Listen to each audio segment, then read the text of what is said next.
ಯೋಂತಃ ಪ್ರವಿಶ್ಯ ಮಮ ವಾಚಮಿಮಾಂ ಪ್ರಸುಪ್ತಾಂ ಸಂಜೀವಯತ್ಯಖಿಲಶಕ್ತಿಧರಸ್ವಧಾಮ್ನಾ ಅನ್ಯಾಂಶ್ಚ ಹಸ್ತಚರಣಶ್ರವಣತ್ವಗಾದೀನ್ ಪ್ರಾಣಾನ್ನಮೋ ಭಗವತೆ ಪುರುಷಾಯ ತುಭ್ಯಂ ಯಾ ವರ್ಣಪದವಾಕ್ಯಾರ್ಥಗದ್ಯಪದ್ಯಸ್ವರೂಪಿಣಿ ವಾಚಿನರ್ತಯತು ಕ್ಷಿಪ್ರಂ ಮೇಧಾಂ ದೇವಿ ಸರಸ್ವತಿ ಶ್ರುತಿಸ್ಮೃತಿಪುರಾಣಾನಾಂ ಆಲಯಂ ಕರುಣಾಲಯಂ ನಮಾಮಿ ಭಗವತ್ಪಾದಂ ಶಂಕರಂ ಲೋಕಶಂಕರಂ ಸಿಂಧೂರಾರುಣವಿಗ್ರಹಾಂ ತ್ರಿನಯನಾಂ ಮಾಣಿಕ್ಯಮೌಲಿಸ್ಫುರತ್ ತಾರಾನಾಯಕಶೇಖರಾಂ ಸ್ಮಿತಮುಖೀಂ ಆಪೀನವಕ್ಷೋರುಹಾಂ ಪಾಣಿಭ್ಯಾಂ ಅಲಿಪೂರ್ಣರತ್ನಚಷಕಂ ರಕ್ತೋತ್ಪಲಂ ಬಿಭ್ರತೀಂ ಸೌಮ್ಯಾಂ ರತ್ನಘಟಸ್ಥರಕ್ತಚರಣಾಂ ಧ್ಯಾಯೇತ್ ಪರಾಮಂಬಿಕಾಂ ದೃಶಾದ್ರಾಘೀಯಸ್ಯ ಧರದಲಿತನೀಲೋತ್ಪಲರುಚ ದವೀಯಾಂಸಂ ದೀನಂ ಸ್ನಪಯ ಕೃಪಯಾ ಮಾಮಪಿ ಶಿವೆ ಅನೇನಾಯಂ ಧನ್ಯೋ ಭವತಿ ನಚತೆ ಹಾನಿರ್ಯತ ವನೇ ವಾ ಹರ್ಮೇ ವಾ ಸಮಕರ ನಿಪಾತೋ ಹಿಮಕರಃ ವನೇ ವಾ ಹರ್ಮೇ ವಾ ಸಮಕರ ನಿಪಾತೋ ಹಿಮಕರಃ. ನನ್ನ ಅಧ್ಯಾತ್ಮ ಬಂಧುಗಳೇ, ಎಲ್ಲ ಹಿರಿಯರೇ, ನನ್ನ ಮತ್ತು ನಿಮ್ಮೆಲ್ಲರ ಹೃನ್ಮಂದಿರವನ್ನು ಬೆಳಗ್ತಾ ಇರುವಂತಹ ಶ್ರೀಮತ ಎನ್ನುವಂತಹ ಮಹಾಚೈತನ್ಯ ಸ್ವರೂಪಿಣಿಗೆ ಅನಂತ ಪ್ರಣಾಮಗಳನ್ನು ಸಲ್ಲಿಸ್ತಾ ಈ ದಿನದ ಈ ಸರಣಿಯ ಮೊದಲ ದಿನದ ಚಿಂತನೆಗೆ ಮುಂದಾಗ್ತಾ ಇದ್ದೇನೆ. ಹಿಂದಿನ ಸರಣಿಯ ಕೊನೆಯ ದಿನದಲ್ಲಿ ನಾವು 29ನೆಯ ನಾಮದವರೆಗೆ ಚಿಂತನೆ ಮಾಡಿದ್ವಿ. ಏಷಣಾರಹಿತ ಆದೃತಾಯೈ ನಮಃ ಅಂತ. ಇದಕ್ಕೆ ಸುದೀರ್ಘ ಅಂಥ ವಿವರಣೆಯನ್ನು ನಾನು ಕೊಟ್ಟಿದ್ದೆ. ಏಷಣ ಅಂದರೆ ಏನು ಎನ್ನುವಂಥ ಎಲ್ಲ ಅರ್ಥವನ್ನು ವಿವರಿಸಿದ್ದೇನೆ. ಹಾಗಾಗಿ ಮತ್ತೆ ನಾನು ಅದರ ಬಗ್ಗೆ ವಿವರಣೆ ಕೊಡಲಿಕ್ಕೆ ಹೋಗೋದಿಲ್ಲ. ತ್ರಿಶತಿಯ ಒಂದು ವಿಶೇಷತೆ ಏನು ಅಂದರೆ, ನಾನು ಪೀಠಿಕೆಯಲ್ಲೇ ಹೇಳಿದ್ದೇನೆ, ಪಂಚದಶಾಕ್ಷರಿ ಮಂತ್ರದ ವಿವರಣೆಗೆ ಹೊರಟಂತಹ ನಾಮಗಳು ಇವು ಅಂತ. 15 ಅಕ್ಷರಗಳು. ಹಾಗಾಗಿ ಒಂದೊಂದು ಅಕ್ಷರಗಳಿಗೆ ಮಿನಿಮಮ್ 20 ನಾಮಗಳು, ಮ್ಯಾಕ್ಸಿಮಮ್ 110ವರೆಗೂ ಸಹ ಉಂಟು. ಹಾಗೆ ಅದರ ವಿವರಣೆಯ ಒಂದು ಸರಣಿ ಹೋಗ್ತಾ ಇರುತ್ತೆ. ಹಾಗಾಗಿ ಈ ಅಕ್ಷರಗಳ ಕ್ರಮದ ಪಾಲನೆಯಲ್ಲಿ ಕೆಲವು ಸಲ ಏನಾಗುತ್ತೆ ಅಂದರೆ, ಅಲ್ಲಿ ಇದ್ದಕ್ಕಿದ್ದಾಗೆ ವೇದಾಂತದ ವಿಚಾರ ಬರುತ್ತೆ. ಅದರ ಜೊತೆಗೆ ಇದ್ದಕ್ಕಿದ್ದ ಹಾಗೆಯೇ ದಿಢೀರಂತ ಕಾವ್ಯಕ್ಕೆ ಸಂಬಂಧಪಟ್ಟಂತಹ ವಿಷಯವನ್ನು ಹೇಳುವ ನಾಮಗಳು ಬಂದುಬಿಡ್ತವೆ. ಈಗ ನೋಡಿ, ಈ 29ನೇ ನಾಮ ಇದು ವೇದಾಂತದ ವಿಚಾರವನ್ನು ಹೇಳುವಂಥದ್ದು. ಏಷಣ ಅಂತ ನಾನು ಹೇಳಿದ್ದೆ. ಪುತ್ತೈಷಣ, ವಿತ್ತೈಷಣ, ಲೋಕೈಷಣ ಅಂತ. ಏಷಣ ಅಂದರೆ ಕಾಮನೆ ಅಂತ ಅರ್ಥ. ಈ ಯಾವ ರೀತಿಯ ಕಾಮನೆಯೂ ಇಲ್ಲದೆ ಇರುವವಳು ಅಂತ ವೇದಾಂತದ ಅರ್ಥದ ಹಿನ್ನೆಲೆಯಲ್ಲಿ ಈ ನಾಮವನ್ನು ನಮಗೆ ತಿಳಿಸಿಕೊಟ್ಟಿದ್ದಾರೆ ಭಾಷ್ಯಕಾರರು. ಆದರೆ ಮುಂದಿನ ನಾಮ ಈಗ ಶುರುವಾಗತ್ತೆ. ಏಲಾ ಸುಗಂಧಿ ಚಿಕುರಾಯೈ ನಮಃ ಅಂತ. ಇದ್ದಕ್ಕಿದ್ದಾಗೆ ಕಾವ್ಯದ ವಿಚಾರ ಬಂತು.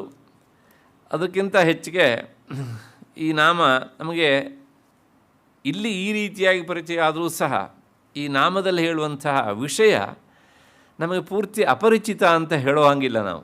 ಯಾಕೆಂದರೆ ಈ ನಾಮಕ್ಕೆ ಸಂಬಂಧಪಟ್ಟಂಥ ಒಂದು ಸಣ್ಣ ವಿಷಯ ನಮಗೆ ಈಗಾಗಲೇ ಬಂದಿತ್ತು. ಲಲಿತಾ ಸಹಸ್ರನಾಮದಲ್ಲಿ ಒಂದು ಬಂದಿತ್ತು. ಏನು ಅಂದರೆ, ಚಂಪಕಾಶೋಕ ಪುನ್ನಾಗ ಸೌಗಂಧಿಕ ಲಸತ್ಕಚ. ಇಲ್ಲಿ ಹೇಳ್ತಾರೆ ನೋಡಿ, ಏಲಾ ಸುಗಂಧಿ ಚಿಕುರಾಯೈ ನಮಃ ಅಂತ. ಚಿಕುರ ಅಂದರೆ ಕೂದಲು ಅಂತ ಅರ್ಥ. ಕಚ ಅಂದರೆ ಅದಕ್ಕೂ ಕೂದಲು ಅಂತಲೇ ಅರ್ಥ. ಸಹಸ್ರನಾಮದಲ್ಲಿ ಚಂಪಕ, ಅಶೋಕ, ಪುನ್ನಾಗ, ಸೌಗಂಧಿಕ, ಲಸತ್ ಕಚ ಅಂತ. ಕೂದಲು ಎಂಥ ಕೂದಲು ಅಂದರೆ, ಅಲ್ಲಿದ್ದು ಮೊದಲು ಹೇಳಿಬಿಡ್ತೇನೆ, ಆಮೇಲೆ ಇದಕ್ಕೆ ಬರ್ತೇನೆ. ಚಂಪಕ ಅಂದರೆ ಸಂಪಿಗೆ. ಅಶೋಕ ಪುಷ್ಪ. ಪುನ್ನಾಗ ಅಂದರೆ ಸುರಗಿ ಹೂವು. ಇವತ್ತು ಪ್ರಾಯಶಃ ಸುರಗಿ ಹೂವು ಪೇಟೆಯಲ್ಲಿ ಕಾಣುವುದು ತುಂಬ ವಿರಳ, ಹಳ್ಳಿಯಲ್ಲೂ ಅಷ್ಟೇ ವಿರಳ ಆಗ್ತಾ ಬಂದಿದೆ ಈಗ. ಆ ಹೂವಿನ ವಿಶೇಷತೆ ಹೇಗೆ ಕೇಳಿದರೆ, ಅದು ಹಸಿ ಹೂವಿದ್ದಾಗ ತುಂಬ ಘಮ್ಮಂತ ವಾಸನೆ ಬರುತ್ತೆ. ಹಾಗೆ ನೀವು ಬಿಸಿಲಿಗೆ ಒಣಸಿದ್ರೆ ಹಾಗೇ ಇರುತ್ತೆ. ಅದು ಸ್ವಲ್ಪ ನೀರನ್ನು ಸಿಂಪಡಿಸಿದ್ರೆ ಮತ್ತೆ ಪುನಃ ಅದು ಘಮ್ಮಂತ ವಾಸನೆ ಬರ್ತಾ ಇರುತ್ತೆ. ಅದು ಆ ಹೂವಿನ ವಿಶೇಷತೆ. ಹಾಗೆ ಅದನ್ನು ಇನ್ನೊಂದು ಹೆಸರು ಸುರಹೊನ್ನೆ ಅಂತಲೂ ಸಹ ಕರೀತಾರೆ. ಸುರಹೊನ್ನೆ ಮತ್ತು ಸುರಗಿ ಎರಡು ಒಂದೇ. ಸೌಗಂಧಿಕ. ಸೌಗಂಧಿಕ ಅಂದರೆ ಬಿಳಿ ಕಮಲ. ನಮಗೆ ಇದು ಬಿಳಿ ಕಮಲವೋ ಏನು ಅಂತ ಅರ್ಥ ಗೊತ್ತಿಲ್ಲ, ಆದರೆ ಈ ಶಬ್ದ ನಮ್ಮ ಕಿವಿ ಮೇಲೆ ಬಿದ್ದಿದೆ. ದ್ರೌಪದಿ ಭೀಮನ ಹತ್ರ ಹೇಳಿದ್ಲಂತೆ, ನನಗೆ ಸೌಗಂಧಿಕಾ ಪುಷ್ಪವನ್ನು ತಂದು ಕೊಡುವಂತ. ಭೀಮ ಹೋಗಿ ತಂದಂತೆ. ತರಬೇಕಿದ್ರಲ್ಲಿ ಏನೆಲ್ಲ ಅವಾಂತರ ಆಯಿತು ಅಂತೆಲ್ಲ ನಾವು ಕಥೆ ಕೇಳ್ತೇವೆ. ಹಾಗೆ ಸೌಗಂಧಿಕ ಅಂದರೆ ನಮಗೆ ನೇರ ಕಮಲ ಅಂತ ಗೊತ್ತಿಲ್ಲದೇ ಇದ್ದರೂ ಸಹ ಅದೊಂದು ಪುಷ್ಪ ಅಂತ ಗೊತ್ತು. ಆದರೆ ಸಹಸ್ರಾಮ ಸ್ಪಷ್ಟಪಡಿಸುತ್ತೆ. ಸೌಗಂಧಿಕ ಅಂದರೆ ಬಿಳಿ ಕಮಲ. ಅಂದರೆ ಕಮಲದಲ್ಲಿ ತರತರಾವಳಿಯ ಬಣ್ಣದ ಕಮಲಗಳಿವೆ. ಕೆಂಪು ಕಮಲ ಮತ್ತು ನೀಲಿ ಕಮಲ, ಕನ್ನೈದಿಲೆ ಅಂತೆಲ್ಲ ಕರೀತಾರಲ್ಲ, ಹಾಗೆ ಬಿಳಿ ಕಮಲದ ಇನ್ನೊಂದು ಹೆಸರು ಸೌಗಂಧಿಕ ಅಂತ. ಅಲ್ಲಿಗೆ ಈ ನಾಮದಲ್ಲಿ ಎಷ್ಟು ಹೇಳ್ದಂಗೆ ಆಯಿತು? ಚಂಪಕ, ಅಶೋಕ, ಪುನ್ನಾಗ, ಸೌಗಂಧಿಕ, ಲಸತ್ ಕಚಾಯಿ ನಮಃ. ಈ 4 ಥರದ ಹೂವುಗಳ ವಾಸನೆಯಿಂದ ತುಂಬಿದ ಕೂದಲುಗಳುಳ್ಳವಳು. ಇದು ಒಂದರ್ಥ. ಇನ್ನೊಂದರ್ಥ, ಈ 4 ಥರದ ಪುಷ್ಪಗಳಿಗೆ ತನ್ನ ಕೇಶ ಅಂದರೆ ತುರುಬುಗಳಿಂದ ಸುವಾಸನೆಯನ್ನು ಕೊಟ್ಟವಳು ಅಂತ. ಹೂವುಗಳಿಂದ ತುರುಬು ಸುವಾಸಿತವಾದದ್ದಲ್ಲ, ಜಗನ್ಮಾತೆಯ ತುರುವಿನಿಂದಾಗಿ ಈ ಹೂವುಗಳಿಗೆ ಬೇರೆ ಬೇರೆ ಬೇರೆ ಬೇರೆ ಸುವಾಸನೆಗಳು ಬಂದಿವೆ ಅಂತ. ಆ ಲಸತ್ ಕಚ ಅನ್ನೋದಕ್ಕೆ ವ್ಯಾಖ್ಯಾನಕಾರರು ಬರೀತಾರೆ, ಅದಕ್ಕೆ ನೀವು ಕಾಸಲ್ ಫಾರಮ್ ಅರ್ಥ ಹೇಳಬೇಕು. ಅಂದರೆ ಆ ಹೂವುಗಳಿಗೆ ವಾಸನೆ ತಂದು ಕೊಟ್ಟವಳು ಅಂತ, ನಿಚ್ ಅಂತ ಸಂಸ್ಕೃತದಲ್ಲಿ ಹೇಳ್ತೇವೆ. ಹೀಗೆ ಅಂತಹ ವಿಶಿಷ್ಟವಾದಂತಹ ವಾಸನೆಗಳನ್ನು ಈ ಪುಷ್ಪಗಳಿಗೆ ನೀಡಿದ ತುರುಬುಗಳುಳ್ಳವಳು ಅವಳು ಅಂತ. ಅದು ಸಹಸ್ರನಾಮದಲ್ಲಿ ಬರುವಂಥದ್ದು. ಸೌಂದರ್ಯ ಲಹರಿಯಲ್ಲೂ ಭಗವತ್ಪಾದರು ಹೇಳ್ತಾರೆ, ಧುನೋತಧ್ವಾಂತಂ ನಃ ತುಲಿತ ದಲಿತೇಂದೇವರ ಘನಂ ಘನಸ್ನಿಗ್ಧಶ್ಲಕ್ಷ್ಣಂ ಚಿಕುರ ನಿಕುರುಂಬಂ ತವ ಶಿವೆ ತ್ವದೀಯಂ ಸೌರಭ್ಯಂ ಸಹಜಮುಪಲಬ್ಧುಂ ಸುಮನಸೋ ವಸಂತ್ಯಸ್ಮಿನ್ ಮನ್ಯೆ ಬಲಮಥನ ವಾಟೀ ವಿಟಪಿನಾಂ. ನಂದನವನದಲ್ಲಿರುವಂತಹ ದೇವೇಂದ್ರನ ಉದ್ಯಾನಕ್ಕೆ ನಂದನವನ ಅಂತ ಹೆಸರು. ಅಲ್ಲಿರುವ ಪುಷ್ಪದ ರಸವನ್ನು ಹೀರುವಂಥ ದುಂಬಿಗಳು ಈ ಹೂವುಗಳಲ್ಲಿ ಏನೂ ಸುವಾಸನೆ ಇಲ್ಲ ಅಂಥೇಳಿ ಜಗನ್ಮಾತೆಯ ತುರುಬಿಗೆ ಬಂದು ಸೇರಿಕೊಳ್ತಾ ಇದ್ವಂತೆ. ಯಾವ ದುಂಬಿಗಳು? ಯಾಕೆ? ಇವಳ ಸುವಾಸನೆಯನ್ನು ಹೀರೋದಕ್ಕೆ ಅಂತ. ತುರುಬಿನಲ್ಲಿರುವಂಥ ಸುವಾಸನೆ. ಯಾಕಿಷ್ಟೆಲ್ಲ ಹೇಳ್ತಾರೆ ಅಂದರೆ, ದೇಹದಲ್ಲಿ ಕೂದಲು ಒಂದು ಜಡವಾದಂಥ ವಸ್ತು. ಕೂದಲಿಗೆ ಸಹಜವಾಗಿ ಯಾವುದೇ ರೀತಿಯ ವಾಸನೆ ಇರೋದಿಲ್ಲ. ನೀವು ಯಾವ ವಾಸನೆಯ ತೈಲವನ್ನು ಅಪ್ಲೈ ಮಾಡ್ತೀರೋ ಆ ವಾಸನೆ ಒಂದಿಷ್ಟು ಹೊತ್ತು ಇರುತ್ತೆ ಅಲ್ವಾ? ಅದ್ರ ಬಿಟ್ಟು ಇನ್ನೇನು ಇರೋದಿಲ್ಲ. ಆದರೆ ಜಗನ್ಮಾತೆಯ ಕೂದಲು ಹಾಗಲ್ಲ, ಅದು ಸಹಜ ಸುಗಂಧಿತವಾದದ್ದು ಅಂತ ಒಂದು ಅರ್ಥ. ಯಾಕಿಷ್ಟೆಲ್ಲ ಹೇಳ್ತಾರೆ ಅಂದರೆ, ಆಕೆಯ ಮೈ ಕೂದಲು ಇನ್ನುಳಿದ ಅವಯವಗಳಿಗೆ ಉಪಲಕ್ಷಣ. ಅಂದರೆ ಅವಳ ಕೂದಲು ಹೇಗೆ ಸಹಜ ಸುಗಂಧಿತವಾಗಿ ಇದೆಯೋ ಹಾಗೆಯೇ ಅವಳ ಅಂಗಾಂಗಗಳೆಲ್ಲವೂ ಸಹ ಹಾಗೆ ಸುಗಂಧಪೂರ್ಣವಾಗಿ ಇವೆ.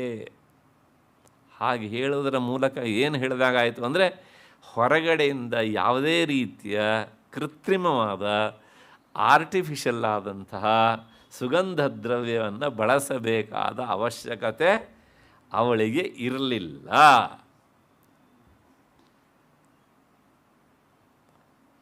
ಸುಗಂಧ ಇರಬೇಕಾದ ವಸ್ತುಗಳಿಗೆ ಅವಳ ತುರುಬುಗಳು ಸುವಾಸನೆಯನ್ನು ತುಂಬಿಕೊಡ್ತಿದ್ರು.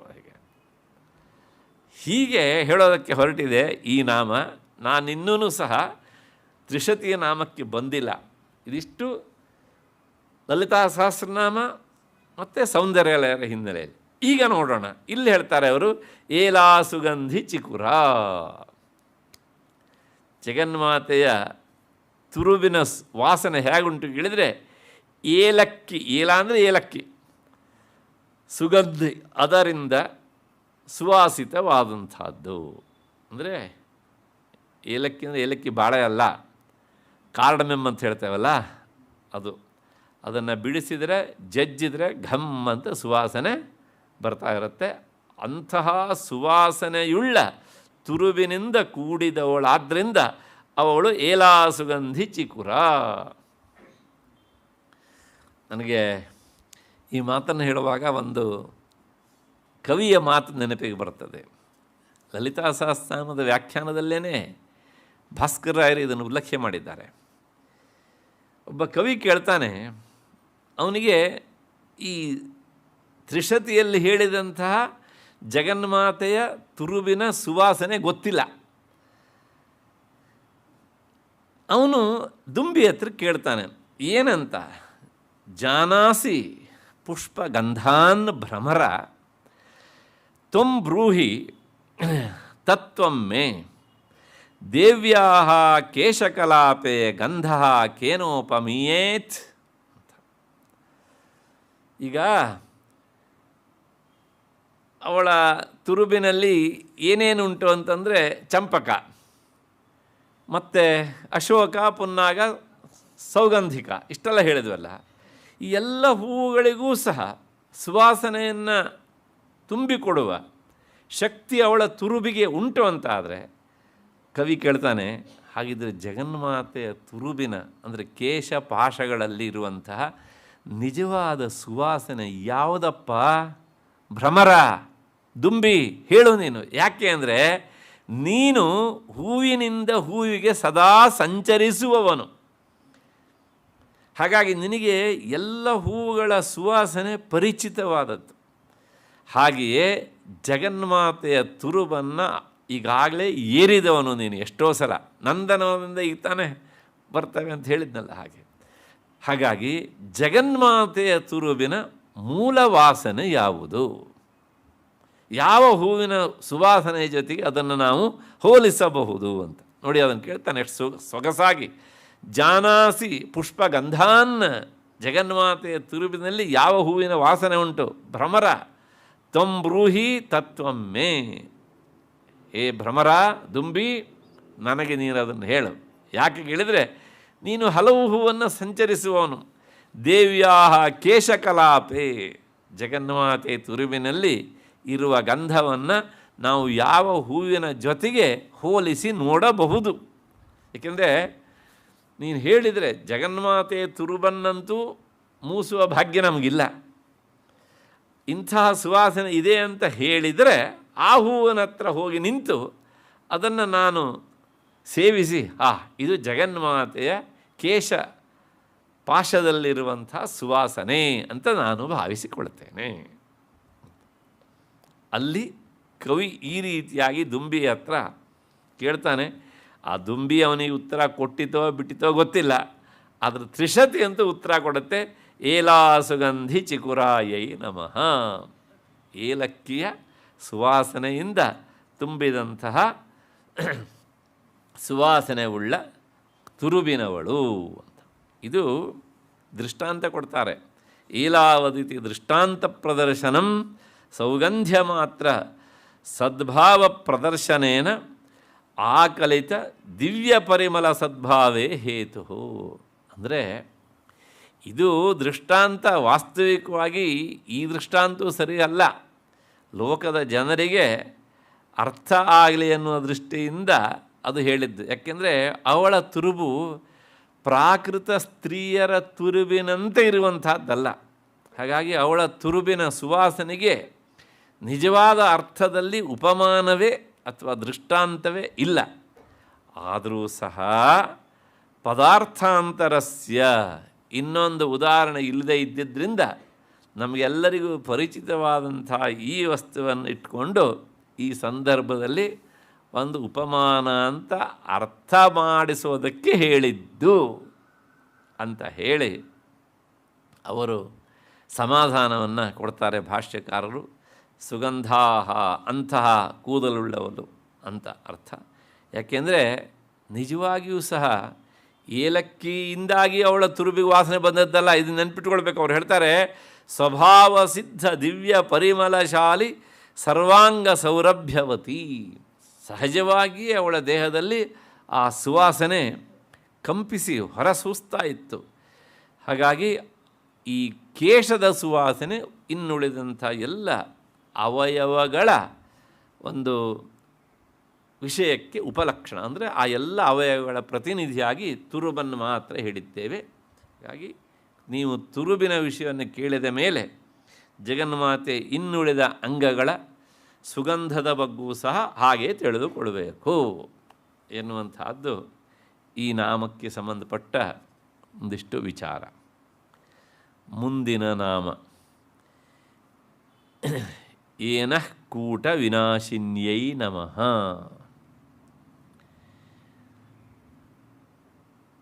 ಏನಃ ಅಲ್ಲ, ಅದ್ಭುತವಾದಂತಹ ಶಬ್ದಗಳು ಇವೆಲ್ಲ.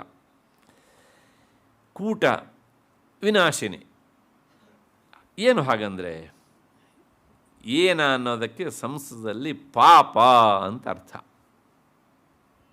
ಏನಃ ಅಂದರೆ ಪಾಪ. ಹಾಗಾಗಿ ಏನಸಾಂ ಪಾಪಾನಾಂ ಕೂಟಂ ಸಮುದಾಯ. ಕೂಟ ಅಂದರೆ ಸಮುದಾಯ, ಗುಂಪು. ಹೇಳ್ತೇವಲ್ಲ, ಬಂತು ನೋಡಿ ದುಷ್ಟಕೂಟ ಅಂತ. ಅಂದರೆ ದುಷ್ಟರ ಹಿಂಡು, ಗಣ, ಸಮುದಾಯ ಅಂತೆಲ್ಲ ಅರ್ಥ. ಹಾಗಾಗಿ ಇಂತಹ ಆ ಕೂಟವನ್ನು ಅಂದರೆ ಪಾಪ ಸಮೂಹವನ್ನು ನಾಶ ಮಾಡುವವಳು ಯಾರು? ಜಗನ್ಮಾತೆ. ಪಾಪ ನೋಡಿ, ಈ 30ನೇ ನಾಮ ಕಾವ್ಯಕ್ಕೆ ಸಂಬಂಧಪಟ್ಟ ವಿಷಯವನ್ನು ಹೇಳಿತು. ಮತ್ತು ಪುನಃ ಇದು ವೇದಾಂತದ ವಿಚಾರವನ್ನು ಹೇಳುವ ನಾಮ. ಏನಃ ಕೂಟ ವಿನಾಶಿನ್ಯೈ ನಮಃ ಅಂತ ಅವ್ರು ಹೇಳ್ತಾರೆ. ಏನಪ್ಪ ಅಂದರೆ ಸಮುದಾಯ ಅಂದರೆ ಆಗಾಮಿ ಸಂಚಿತ ಪ್ರಾರಬ್ಧ ಭೇದೇನ ಸಮಷ್ಟಿರೂಪೇಣ ದೃಢತರಂ ತತ್ವಜ್ಞಾನೇನ ವಿನಾ ಅನ್ಯಸ್ಯ ಭೋಗಮಾತ್ರಸ್ಯ ತದ್ವಿನಾಶಕತ್ವ ಅವಗಮಾತ್. ಏನಂದರೆ ಪಾಪ. ಪಾಪ ಅಂದರೆ ಏನು? ಮಾಡಬಾರದ ಕರ್ಮವನ್ನು ಮಾಡಿದಾಗ ಅದರಿಂದ ಉಂಟಾಗುವ ಫಲಕ್ಕೆ ಪಾಪ ಅಂತ ಹೇಳ್ತೇವೆ. ಒಳ್ಳೆಯದನ್ನು ಮಾಡಿದಾಗ ಅಂದರೆ ಒಳ್ಳೆಯ ಕರ್ಮವನ್ನು ಮಾಡಿದಾಗ ಅಂತಹ ಕರ್ಮದಿಂದ ಉಂಟಾಗುವ ಫಲಕ್ಕೆ ಸತ್ಫಲ ಅಥವಾ ಪುಣ್ಯಫಲ ಅಂತ ಕರಿತೇವೆ. ಹಾಗಿದ್ದರೆ ಈ ಪಾಪವೇ ಆಗಲಿ ಪುಣ್ಯವೇ ಆಗಲಿ ಇವೆರಡೂ ಸಹ ಕರ್ಮದ ಫಲಗಳು. ಹಾಗಾಗಿ ಇಂತಹ ಪಾಪ ಅಥವಾ ಪುಣ್ಯ ಇವು ಎಷ್ಟು ತರಹದವು ಅಂತ ಒಂದು ಪ್ರಶ್ನೆ. ಈಗ ಅದಕ್ಕೋಸ್ಕರ ಅವ್ರು ಹೇಳ್ತಾರೆ ಆಗಾಮಿ ಮತ್ತು ಸಂಚಿತ ಮತ್ತು ಪ್ರಾರಬ್ಧ ಅಂತ. ಇದೊಂದು ವೇದಾಂತದ ಕರ್ಮ ಸಿದ್ಧಾಂತವನ್ನು ಹೇಳುವಂಥ ಭಾಗ. ಈಗ ನಮಗೆ ಈ ದೇಹ ಬಂದಿದೆ. ಈ ದೇಹ ಬಂದಾದ್ಮೇಲೆ ನಾವೇನು ಸುಮ್ಮನೆ ಕೂತ್ಕೊಳ್ತೇವಾ? ಇಲ್ಲ, ಒಂದಿಷ್ಟು ಕರ್ಮ ಮಾಡ್ತೇವೆ. ಆ ಒಂದಿಷ್ಟು ಅಂತ ಹೇಳಿದಾಗ ಒಂದಿಷ್ಟು ಒಳ್ಳೆಯ ಕರ್ಮವನ್ನು ಮಾಡಿದ್ದೇವೆ ಅಂತ ಅಂದ್ಕೊಳ್ಳೋಣ, ಇನ್ನೊಂದಿಷ್ಟು ಪಾಪವನ್ನು ಸಹ ಮಾಡಿದ್ದೇವೆ. ಈಗ ಏನಾಗ್ತವೆ ಕೇಳಿದರೆ, ಇವತ್ತು ಮಾಡಿದ್ದನ್ನು ನಾವು ನಾಳೆನೇ ಅನುಭವಿಸೋದಿಲ್ಲ. ಅನುಭವಿಸ್ತೇವಾ? ಇಲ್ಲ. ಯಾಕೆ ಕೇಳಿದರೆ, ಈಗಾಗಲೇ ನಾವು ಒಂದು ಕರ್ಮದ ಫಲವನ್ನು ಅನುಭವಿಸ್ತಾ ಇರ್ತೇವೆ. ಹಾಗಿದ್ದರೆ ಇವತ್ತು ನಾವು ಮಾಡಿದಂತಹ ಪಾಪಕರ್ಮದ ಫಲ ಎಲ್ಲಿ ಹೋಯಿತು ಅಥವಾ ಪುಣ್ಯಕರ್ಮದ ಫಲ ಎಲ್ಲಿ ಹೋಯಿತು ಅಂತಂದರೆ ಅವರು ಹೇಳ್ತಾರೆ, ನೀನು 3 ತರಹ ಅಕೌಂಟನ್ನು, ಬ್ಯಾಂಕ್ ಅಕೌಂಟನ್ನು ಓಪನ್ ಮಾಡಿಟ್ಕೊಂಡಿದ್ದೀಯೇ. ಅರ್ಥ ಆಗಲಿ ಅಂತ ಹೀಗೆ ಹೇಳ್ತಿದ್ದೇನೆ ನಾನು, ಯಾಕೆಂದರೆ ನಮ್ಮ ಬ್ಯಾಂಕ್ ಅಕೌಂಟ್ ಅಂದ ತಕ್ಷಣ ಬಹಳ ಬೇಗ ಅರ್ಥ ಆಗ್ತದೆ. ಈ ಒಂದು ಅಕೌಂಟ್ ಹೆಸರು ಆಗಾಮಿ. ಆಗಾಮಿ ಅಂದರೆ ಮುಂದೆ ಬರುವುದು. ಇವತ್ತು ಕರ್ಮ ಮಾಡಿದ್ವಿ, ಅದನ್ನು ಅನುಭವಿಸೋದಕ್ಕೆ ಆಗೋಲ್ಲ. ಯಾಕೆ ಕೇಳಿದರೆ ನಾವು ಆಲ್ರೆಡಿ ಪ್ರಾರಬ್ಧ ಕರ್ಮ ಅಂತ ಒಂದು ಅಕೌಂಟಿಂದ ದುಡ್ಡನ್ನು ಡ್ರಾ ಮಾಡ್ಕೊಂಡು ಅನುಭವಿಸ್ತಾ ಇರುವ ಹಾಗೆ ಅನುಭವಿಸ್ತಾ ಇರ್ತೇವೆ. ಹಾಗಾಗಿ ಇದೇನಾಗಿದ್ರೆ ಆ ಆಗಾಮಿ ಕರ್ಮ ಅಂತ ಒಂದು ಉಂಟಲ್ಲ, ಅಲ್ಲಿ ಹೋಗಿ ಆ ಅಕೌಂಟಿಗೆ ಹೋಗಿ ಅದು ಡಿಪಾಸಿಟ್ ಆಗುತ್ತೆ. ಒಂದಾಯಿತು. ಈ ದೇಹ ಬಿದ್ದ ತಕ್ಷಣ ಏನಾಗುತ್ತೆ ಕೇಳಿ, ನಾವು ಅಷ್ಟನ್ನು ಅನುಭವಿಸೋಕ್ಕಾಗೋದಿಲ್ಲ.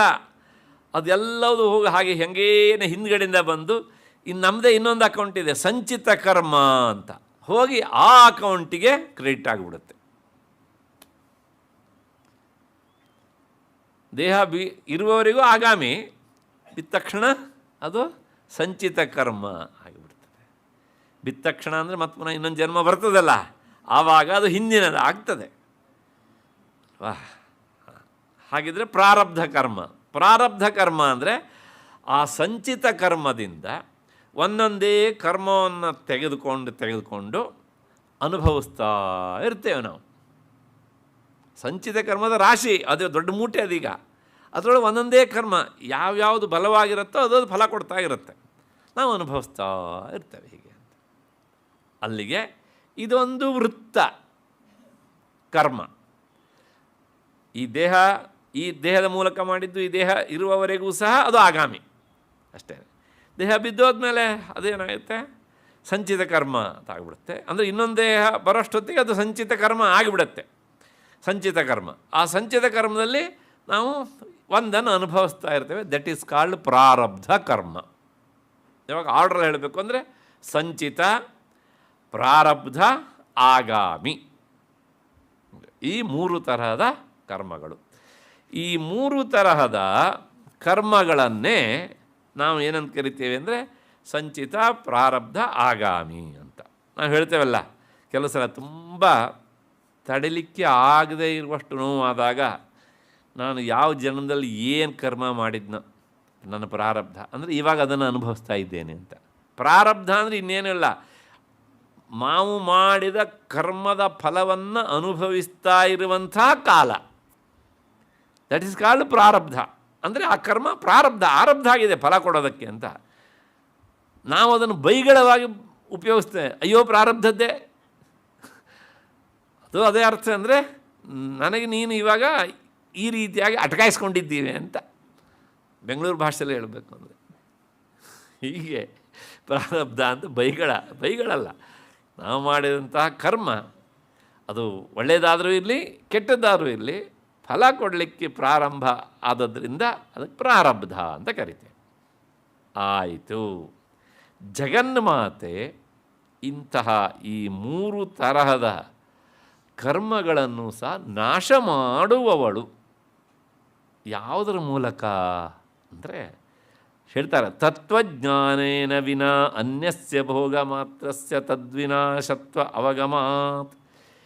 ಈ ಕರ್ಮ ನಾವು ಕಳೆದುಕೊಳ್ಳಬೇಕು ಅಂತಾದರೆ ಅದಕ್ಕೆ ಮೂಲಭೂತವಾಗಿ ಬೇಕಾದದ್ದು ತತ್ವಜ್ಞಾನ, ಅಂದರೆ ವೇದಾಂತದ ಅಧ್ಯಾತ್ಮದ ಜ್ಞಾನ ಬೇಕು. ಅದರಿಂದ ಮಾತ್ರ ಅದು ಕಳೀತದೆ. ಬ್ರಹ್ಮಜ್ಞಾನದಿಂದ ಈ ಕರ್ಮಗಳನ್ನು ನಾವು ಕಳೆದುಕೊಳ್ಳೋದಕ್ಕೆ ಸಾಧ್ಯ. ಇದಕ್ಕೆ ಬ್ರಹ್ಮಸೂತ್ರದಲ್ಲಿ ಸುದೀರ್ಘವಾದಂಥ ವಿಚಾರವನ್ನು ಮಾಡ್ತಾರೆ. ಆ ತತ್ವಜ್ಞಾನ ಅಂತ ಒಂದು ಶಬ್ದ ಆಗಿಬಿಟ್ಟಿದ್ದಾರೆ ಅಲ್ಲಿ. ಈ ಮೂರೂ ತರಹದ ಕರ್ಮಗಳ ಬಗ್ಗೆ ಹೇಳಬೇಕೆಂದ್ರೆ ಅದನ್ನು ಕಂಠತ ಅವರು ಹೇಳಿಬಿಟ್ಟಿದ್ದಾರೆ ಹೀಗೆ ಅಂತ. ಹಾಗಾಗಿ ಈಗಿಷ್ಟೇ, ಈ ಕರ್ಮ ಎಲ್ಲಿವರೆಗೆ ಇರ್ತದೆ ನಮಗೆ? ಈಗ ನೋಡಿ, ಈಗೊಂದು ದೇಹ ಬಂತು, ಒಂದಿಷ್ಟು ಕರ್ಮ ಮಾಡಿದ್ವಿ, ಇರುವಲ್ಲಿವರೆಗೆ ಆಗಾಮಿ. ದೇಹ ಬಿದ್ದಾದಮೇಲೆ ಅದು ಸಂಚಿತ, ಹಿಂದಿನ ಮುಂದೊಂದು ದೇಹ ಬಂದಾಗಲೂ ಸಹ ಅದು ಸಂಚಿತ ಕರ್ಮ ಆಗಿ ಉಳಿತದೆ ಅಂತ. ಮತ್ತು ಆ ದೇಹ ಬಂದಾಗ ಇನ್ನಷ್ಟು ಕರ್ಮ ಮಾಡ್ತೇವೆ, ಮತ್ತು ಅಲ್ಲೊಂದು ಆ ದೇಹ ಅಲ್ಲಿ ಮಾಡಿದ ಕರ್ಮ ಆಗಾಮಿಯಾಗಿರ್ತದೆ. ಆಮೇಲೆ ಮತ್ತು ಪುನಃ ಸಂಚಿತ ಕರ್ಮದ ಅಕೌಂಟ್ ಅಂತ ಹೇಳಿದ್ನಲ್ಲ, ಅಲ್ಲಿ ಕ್ರೆಡಿಟ್ ಆಗಿಬಿಡ್ತದೆ. ಏನಾಗತ್ತೆ ಕೇಳಿದರೆ ಕರ್ಮದ ಮೂಟೆ ಸವಿಯೋದೇ ಇಲ್ಲ.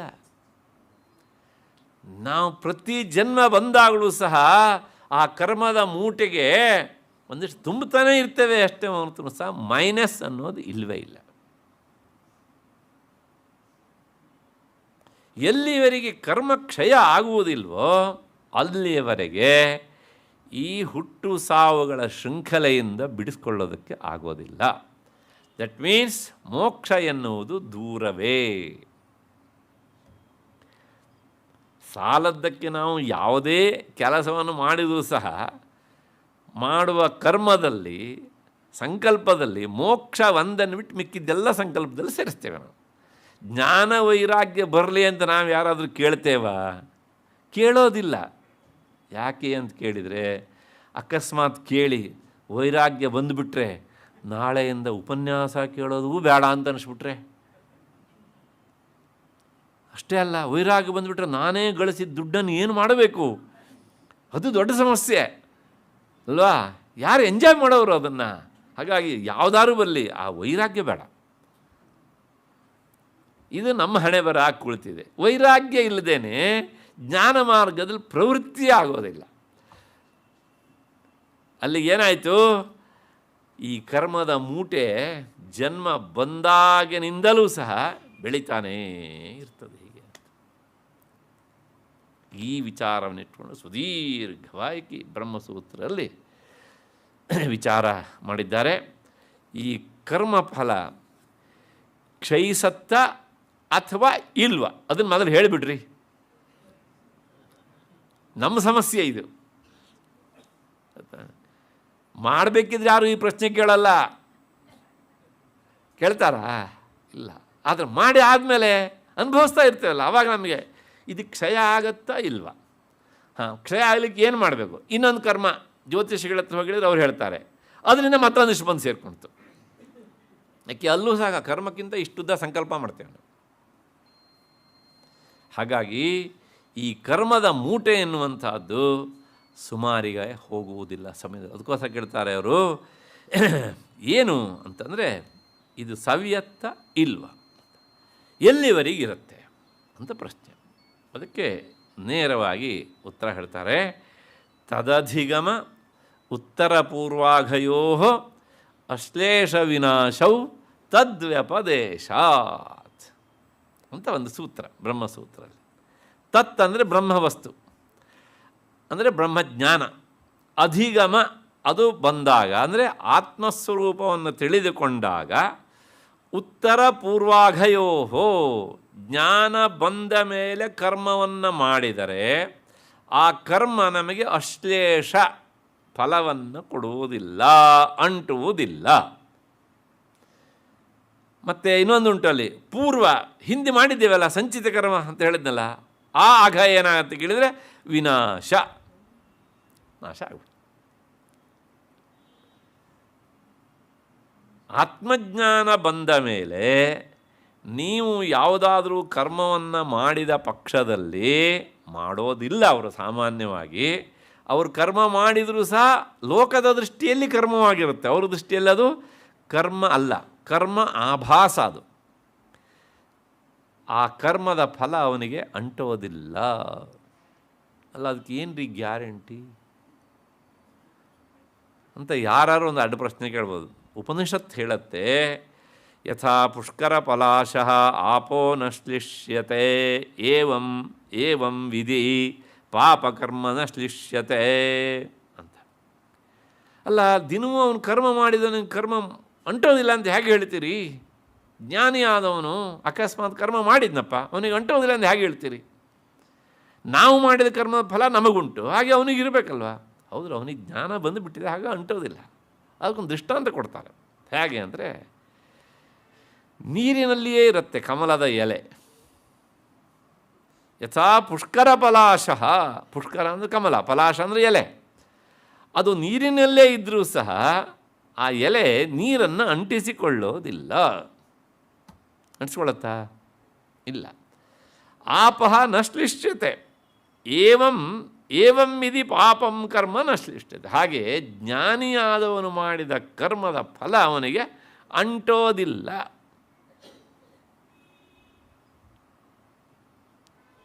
ಒಂದು ದೃಷ್ಟಾಂತ.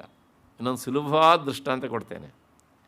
ಈ ಹಲಸಿನ ಹಣ್ಣಿಗೆ ಒಂದು ಮೇಣ ಇರುತ್ತೆ, ಹಲಸಿನ ಕಾಯಿಗೆ.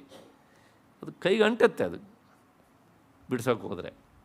ಅದಕ್ಕೊಂದು ಎಣ್ಣೆ ಸವರ್ಕೊಂಡು ಬಿಟ್ರೆ ಅವಾಗ ಅದು ಅಂಟೋದಿಲ್ಲ ಅಲ್ವಾ? ಹಾಗೆ ಅವನಿಗೆ ಯಾಕೆ ಅಂಟಲ್ಲ ಅಂದರೆ ಜ್ಞಾನಿ ಈ ತೈಲ ಎನ್ನುವುದನ್ನು ಲೇಪಿಸಿಕೊಂಡು ಬಿಟ್ಟಿದ್ದಾನೆ, ಜ್ಞಾನ ತೈಲ. ಹಾಗಾಗಿ ಅವನಿಗೆ ಕರ್ಮ ಅನ್ನುವ ಮೇಣ, ಈ ಅಂಟು ಅದು ಅಂಟೋದಿಲ್ಲ. ಆಪೋ ನ ಶ್ಲಿಷ್ಯತೆ. ಹಾಂ, ಇದು ಮುಂದಿನದಕ್ಕಾಯಿತು. ಜ್ಞಾನ ಬಂದ ಮೇಲೆ ಅವನು ಹಿಂದೆ ಮಾಡಿದ ಸಂಚಿತ ಕರ್ಮದ ಮೂಟೆ ಇರುತ್ತಲ್ಲ, ಅದೆಲ್ಲ ಹೇಗೆ ಸುಟ್ಟೋಗ್ಬಿಡುತ್ತೆ, ಹೇಗೆ ದಗ್ಧವಾಗುತ್ತೆ, ಹೇಗೆ ನಾಶ ಆಗುತ್ತೆ ಅಂತಂದರೆ ಅವ್ರು ಹೇಳ್ತಾರೆ ಉಪನಿಷತ್ತಿನ ದೃಷ್ಟಾಂತ. ಉಪನಿಷತ್ತು ಹೇಳುತ್ತೆ ಅದು ಹೀಗೆ ನಾಶವಾಗುತ್ತೆ ಅಂತ. ತದ್ಯಥಾ ಇಶೀಕಾತೂಲಮಗ್ನೌ ಪ್ರೋತಂ ಪ್ರದೂಯೇತ ಏವಂ ಹಿ ಅಸ್ಯ ಸರ್ವೇ ಪಾಪ್ಮಾನಃ ಪ್ರದೂಯಂತೆ. ಇಶೀಕಾತೂಲಂ ಅಂದರೆ ಹತ್ತಿಯ ಮೂಟೆ. ಒಂದು ಗೋಡನ್ ತುಂಬ ಹತ್ತಿ ರಾಶಿ ಹಾಕಿಟ್ಟಿದ್ದಾರೆ ಅಂತ ಇಟ್ಕೊಳ್ಳಿ, ಕಾಟನ್ ಫ್ಯಾಕ್ಟ್ರಿ ಆಯಿತಾ. ಅದನ್ನು ನೀವು ಸುಡಬೇಕು ಅಂದರೆ ಒಂದು ಸಣ್ಣ ಬೆಂಕಿಯ ಸ್ಪಾರ್ಕ್ ತಾಯಿಲ್ಲ ಸಾಕು, ತಕ್ಷಣ ಏನಾಗುತ್ತೆ, ದಗ್ಧಾಗಿ ಹೋಗ್ಬಿಡುತ್ತೆ ಅಲ್ವಾ? ಅದನ್ನು ಹೇಳ್ತಾರೆ ಇಶೀಕಾತೂಲಮಗ್ನೌ ಪ್ರೋತಂ ಪ್ರದೂಯೇತ ಏವಂ ಹಿ ಅಸ್ಯ ಸರ್ವೇ ಪಾಪ್ಮಾನಃ ಪ್ರದೂಯಂತೆ. ಆ ಆತ್ಮಜ್ಞಾನ ಎನ್ನುವಂಥ ಜ್ಞಾನದ ಒಂದು ಸಣ್ಣ ಕಿರಣ ಸ್ಪಾರ್ಕ್ನಿಂದ ಆ ಜನ್ಮಾಂತರದಲ್ಲಿ ಸಂಗ್ರಹಿಸಿಕೊಂಡು ಬಂದಂತಹ ಸಂಚಿತ ಕರ್ಮ ಎನ್ನುವಂಥ ಈ ಹತ್ತಿಯ ಮೂಟೆಗಳು ಕ್ಷಣಾರ್ಧದಲ್ಲಿ ದಗ್ಧವಾಗಿ ಹೋಗ್ತವೆ ಅಂತ. ಆ ಜ್ಞಾನಕ್ಕೆ ಎಷ್ಟು ಶಕ್ತಿ ಇರಬೇಕ್ರಿ, ಅದನ್ನೇ ಹೇಳ್ತಾರೆ ಅವರು. ಅಲ್ಲಿಗೆ ಜ್ಞಾನ ಬಂದ ಮೇಲೆ ಮಾಡಿದ ಕರ್ಮದಿಂದ ಫಲ ಇಲ್ಲ. ಜ್ಞಾನ ಬರುವಾಗಲೇ ಬಂದಾದ ತಕ್ಷಣವೇ ಅವನ ಜನ್ಮಾಂತರದ ಕರ್ಮದ ಮೂಟೆಯೆಲ್ಲ ದಗ್ಧವಾಗಿ ಹೋಗ್ತದೆ. ಇದನ್ನು ಹೇಳುವ ಸೂತ್ರ ತದಧಿಗಮ ಉತ್ತರ ಪೂರ್ವಾಘಯೋ ಅಶ್ಲೇಷ ವಿನಾಶೌ. ಯಾಕೆ ಹೇಳಿದ್ರೆ ಇದು ಎರಡು ಉಪನಿಷತ್ತು, ಈ ಶ್ರುತಿ ತದ್ವ್ಯಪದೇಶಾತ್ ಹೀಗೆ ಹೇಳಿದೆ ಅಂತ ಆಯಿತು. ಈ ಜ್ಞಾನ ಬಂದ ಮೇಲೆ ಆಗುವ ವಿಚಾರವನ್ನು ಮುಂಡಕೋಪನಿಷತ್ತು ಹೇಳುತ್ತೆ. ಅದೇನಾಗುತ್ತೆ, ಭಿದ್ಯತೆ ಹೃದಯ ಗ್ರಂಥಿ ಛಿದ್ಯಂತೆ ಸರ್ವ ಸಂಶಯಾ ಕ್ಷೀಯಂತೆ ಚಾಸ್ಯ ಕರ್ಮಾಣಿ ತಸ್ಮಿನ್ ದೃಷ್ಟೇ ಪರಾವರೇ. ಭಿದ್ಯತೆ ಹೃದಯ ಗ್ರಂಥಿ, ಅವನ ಹೃದಯ ಗ್ರಂಥಿ ಭೇದಿಸಿ ಹೋಗ್ತದೆ. ಅಂದರೆ ಇಲ್ಲೇನೋ ಒಡೆದು ಹೋಗ್ತದೆ ಅಂತ ಅರ್ಥ ಅಲ್ಲ. ನಮಗೆಲ್ಲರಿಗೂ ಹೃದಯದಲ್ಲಿ ಗ್ರಂಥಿ ಗಂಟು ಮೂಟೆಯಾಗಿ ಕುಳಿತಿದೆ. ಏನು ಅಂದರೆ ನಾನು, ನನ್ನವರು, ನಮ್ಮ ಕಡೆಯವರು ಎನ್ನುವಂಥ ಮೋಹ. ಅದಕ್ಕೆ ಕಾರಣ ಅಜ್ಞಾನ. ಭಗವತ್ಪಾದರು ಭಾಷ್ಯ ಬರೀತಾರೆ ಇದಕ್ಕೆ, ಅಜ್ಞಾನ ವಾಸನಾ ಪ್ರಚಯ. ವೇದಾಂತದಲ್ಲಿ ಹಿಂದಿನ ಜನ್ಮದ ಸಂಸ್ಕಾರವನ್ನು ವಾಸನೆ ಎನ್ನುವ ಶಬ್ದದಿಂದ ಕರೀತಾರೆ, ಕನ್ನಡದ ವಾಸನೆ ಅಲ್ಲ. ಹಾಗಾಗಿ ಆ ಜನ್ಮಾಂತರದ ಸಂಸ್ಕಾರ ಅದು ಉಳ್ಕೊಂಡದಕ್ಕೆ ಕಾರಣ ಅಜ್ಞಾನ. ಆ ಅಜ್ಞಾನದ ಗಂಟು ಏನುಂಟಲ್ಲ ಅದು ಭಿದ್ಯತೆ, ಪೂರ್ತಿ ನಾಶವಾಗಿ ಬಿಡುತ್ತೆ. ಯಾವುದರಿಂದ? ಜ್ಞಾನ ಬಂದಿದ್ದರಿಂದ. ಭಿದ್ಯತೆ ಹೃದಯ ಗ್ರಂಥಿ ಛಿದ್ಯಂತೆ ಸರ್ವ ಸಂಶಯ. ಎಲ್ಲ ರೀತಿಯ ಸಂಶಯಗಳು ಸಹ ನಾಶವಾಗಿ ಹೋಗ್ತವೆ. ಸಂಶಯಕ್ಕೆ ಕಾರಣ ಅಜ್ಞಾನ. ಈಗ ಹಿಂದಿನ ಮಾತಿನಲ್ಲಿ ಹೇಳಿದೆ ನಾನು, ಅಜ್ಞಾನ ಎನ್ನುವಂತಹ ಈ ಗ್ರಂಥಿ ಅದು ಸಂಪೂರ್ಣವಾಗಿ ವಿಚ್ಛಿನ್ನವಾಗಿ ಬಿಡುತ್ತೆ ಅಂತ. ಯಾವಾಗ ಆ ಅಜ್ಞಾನದ ಗ್ರಂಥಿ ಸಡಿಲವಾಗಿ ಹೋಯಿತೋ, ತುಂಡರಿಸಿ ಹೋಯಿತೋ, ಆಗ ಸಂಶಯಕ್ಕೆ ಫಂಡಮೆಂಟಲ್ ಸ್ಟೋನೇ ಇಲ್ಲ ಅಂತ ಆಗೋಯ್ತು. ಫೌಂಡೇಶನ್ ಸ್ಟೋನೇ ಇಲ್ಲ ಅದಕ್ಕೀಗ. ಛಿದ್ಯಂತೆ ಸರ್ವ ಸಂಶಯ, ಎಲ್ಲ ಸಂಶಯಗಳು ಸಹ ಸ್ವಯಂ ಛೇದಿಸಿ ಹೋಗಿಬಿಡುತ್ತವೆ, ಅಂದರೆ ಅವು ನಾಶವಾಗಿ ಬಿಡುತ್ತವೆ. ಮತ್ತು ಕ್ಷೀಯಂತೆ ಚಾಸ್ಯ ಕರ್ಮಾಣಿ, ಅವನು ಹಿಂದೆ ಮಾಡಿದಂಥ ಎಲ್ಲ ಕರ್ಮದ ಮೂಟೆಗಳೆಲ್ಲವೂ ಸಹ ಏನಾಗುತ್ತೆ ಕೇಳಿದರೆ ಅವು ಎಲ್ಲವೂ ಸಹ ಕ್ಷೀಯಂತೆ ಕ್ಷಯವಾಗಿ ಹೋಗಿಬಿಡ್ತವೆ. ಅಲ್ಲಿಗೆ ಆತ್ಮಜ್ಞಾನ ಬಂದಾಗ ಆಗುವ 3 ಪ್ರಯೋಜನ ಏನು?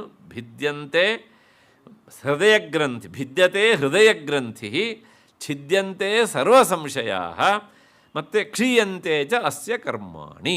ಇಷ್ಟಾಗತ್ತೆ ಯಾವಾಗ ಕೇಳಿದರೆ ತಸ್ಮಿನ್ ದೃಷ್ಟೇ ಪರಾವರೆ, ಅಂದರೆ ಆ ಆತ್ಮಸ್ವರೂಪದ ಅರಿವು ಆದಾಗ, ನಾನು ಪರಬ್ರಹ್ಮ ಸ್ವರೂಪನೇ ಆಗಿದ್ದೇನೆ ಎನ್ನುವಂಥ ಅರಿವು ದೃಢವಾದಾಗ ಈ 3 ಆಗಿಬಿಡುತ್ತೆ. ಈ 3 ಆದರೂ ಇದಕ್ಕಿಂತ ದೊಡ್ಡ ಪ್ರಯೋಜನ ಅನ್ನುವಂಥದ್ದು ಲೌಕಿಕ ಪ್ರಪಂಚದಲ್ಲಿ ಇನ್ನೊಂದು ಇಲ್ಲವೇ ಇಲ್ಲ. ಯಾಕೆಂದರೆ ಈ 3 ಆಯಿತು ಅಂದರೆ ಅವನಿಗೆ ಹುಟ್ಟು ಅನ್ನೋದಿಲ್ಲ, ಅವನಿಗೆ ಮೋಕ್ಷ. ಅದನ್ನೇ ಹೇಳುತ್ತೆ ಅದು. ತಸ್ಮಿನ್ ದೃಷ್ಟೇ ಪರಾವರೇ, ಪರಾವರ ಅಂದರೆ ಅದೇ ಆತ್ಮಸ್ವರೂಪ. ಅದು ದೃಷ್ಟಿ ಅಂದರೆ ಈ ಕಣ್ಣಿನಿಂದ ನೋಡೋದಲ್ಲ, ಅರಿಯುವುದು ಒಳಗೆ ಬಗೆಯಿಂದ. ಹಾಗೆ ಆ ಆತ್ಮಸ್ವರೂಪದ ಅರಿವು ಅಂದರೆ ನಾನು ಆತ್ಮಸ್ವರೂಪವೇ ಆಗಿದ್ದೇನೆ ಎನ್ನುವಂಥ ಅನುಭವವು ಮಡುವುಗಟ್ಟಿದಾಗ ಈ 3 ಆಗಿಬಿಡುತ್ತೆ ಅಂತ ಉಪನಿಷತ್ತು. ಆಯಿತು, ಸಂಚಿತ ಕರ್ಮ ಆಯಿತು, ನಾಶ ಆಗುತ್ತೆ ಆತ್ಮಜ್ಞಾನದಿಂದ. ಆತ್ಮಜ್ಞಾನ ಬಂದಾಗ ಮುಂದೆ ಮಾಡುವ ಕರ್ಮ ಅಂಟೋದಿಲ್ಲ ಅಂತಾಯಿತು. ಅಲ್ರಿ ಇನ್ನೊಂದು ಅಕೌಂಟ್ ಹಾಗೆ ಉಳಿತಲ್ರಿ, ಪ್ರಾರಬ್ಧ ಕರ್ಮ. ಅದ್ರ ಬಗ್ಗೆ ಏನು ಹೇಳಲೇ ಇಲ್ವಲ್ರಿ, ಈಗ ಅದ್ರ ಬಗ್ಗೆನೇ ಹೇಳೋದು. ಈಗ ಮತ್ತೆ ಏನು ಕೇಳಿದರೆ ಅದನ್ನೇ ಇನ್ನೂ ಹೇಳೋದಕ್ಕೊಂದು ಸಪ್ರೇಟ್ ಸೂತ್ರ. ಇತರಸ್ಯಾಪ್ಯೇವಮಶಂಶ್ಲೇಷ ಪಾತೇತು. ಮಧ್ಯದಲ್ಲಿ ಒಂದು ಸಣ್ಣ ಸಮಸ್ಯೆ ಬರ್ತದೆ, ಅದನ್ನು ಹೇಳ್ಬಿಡ್ತೇನೆ.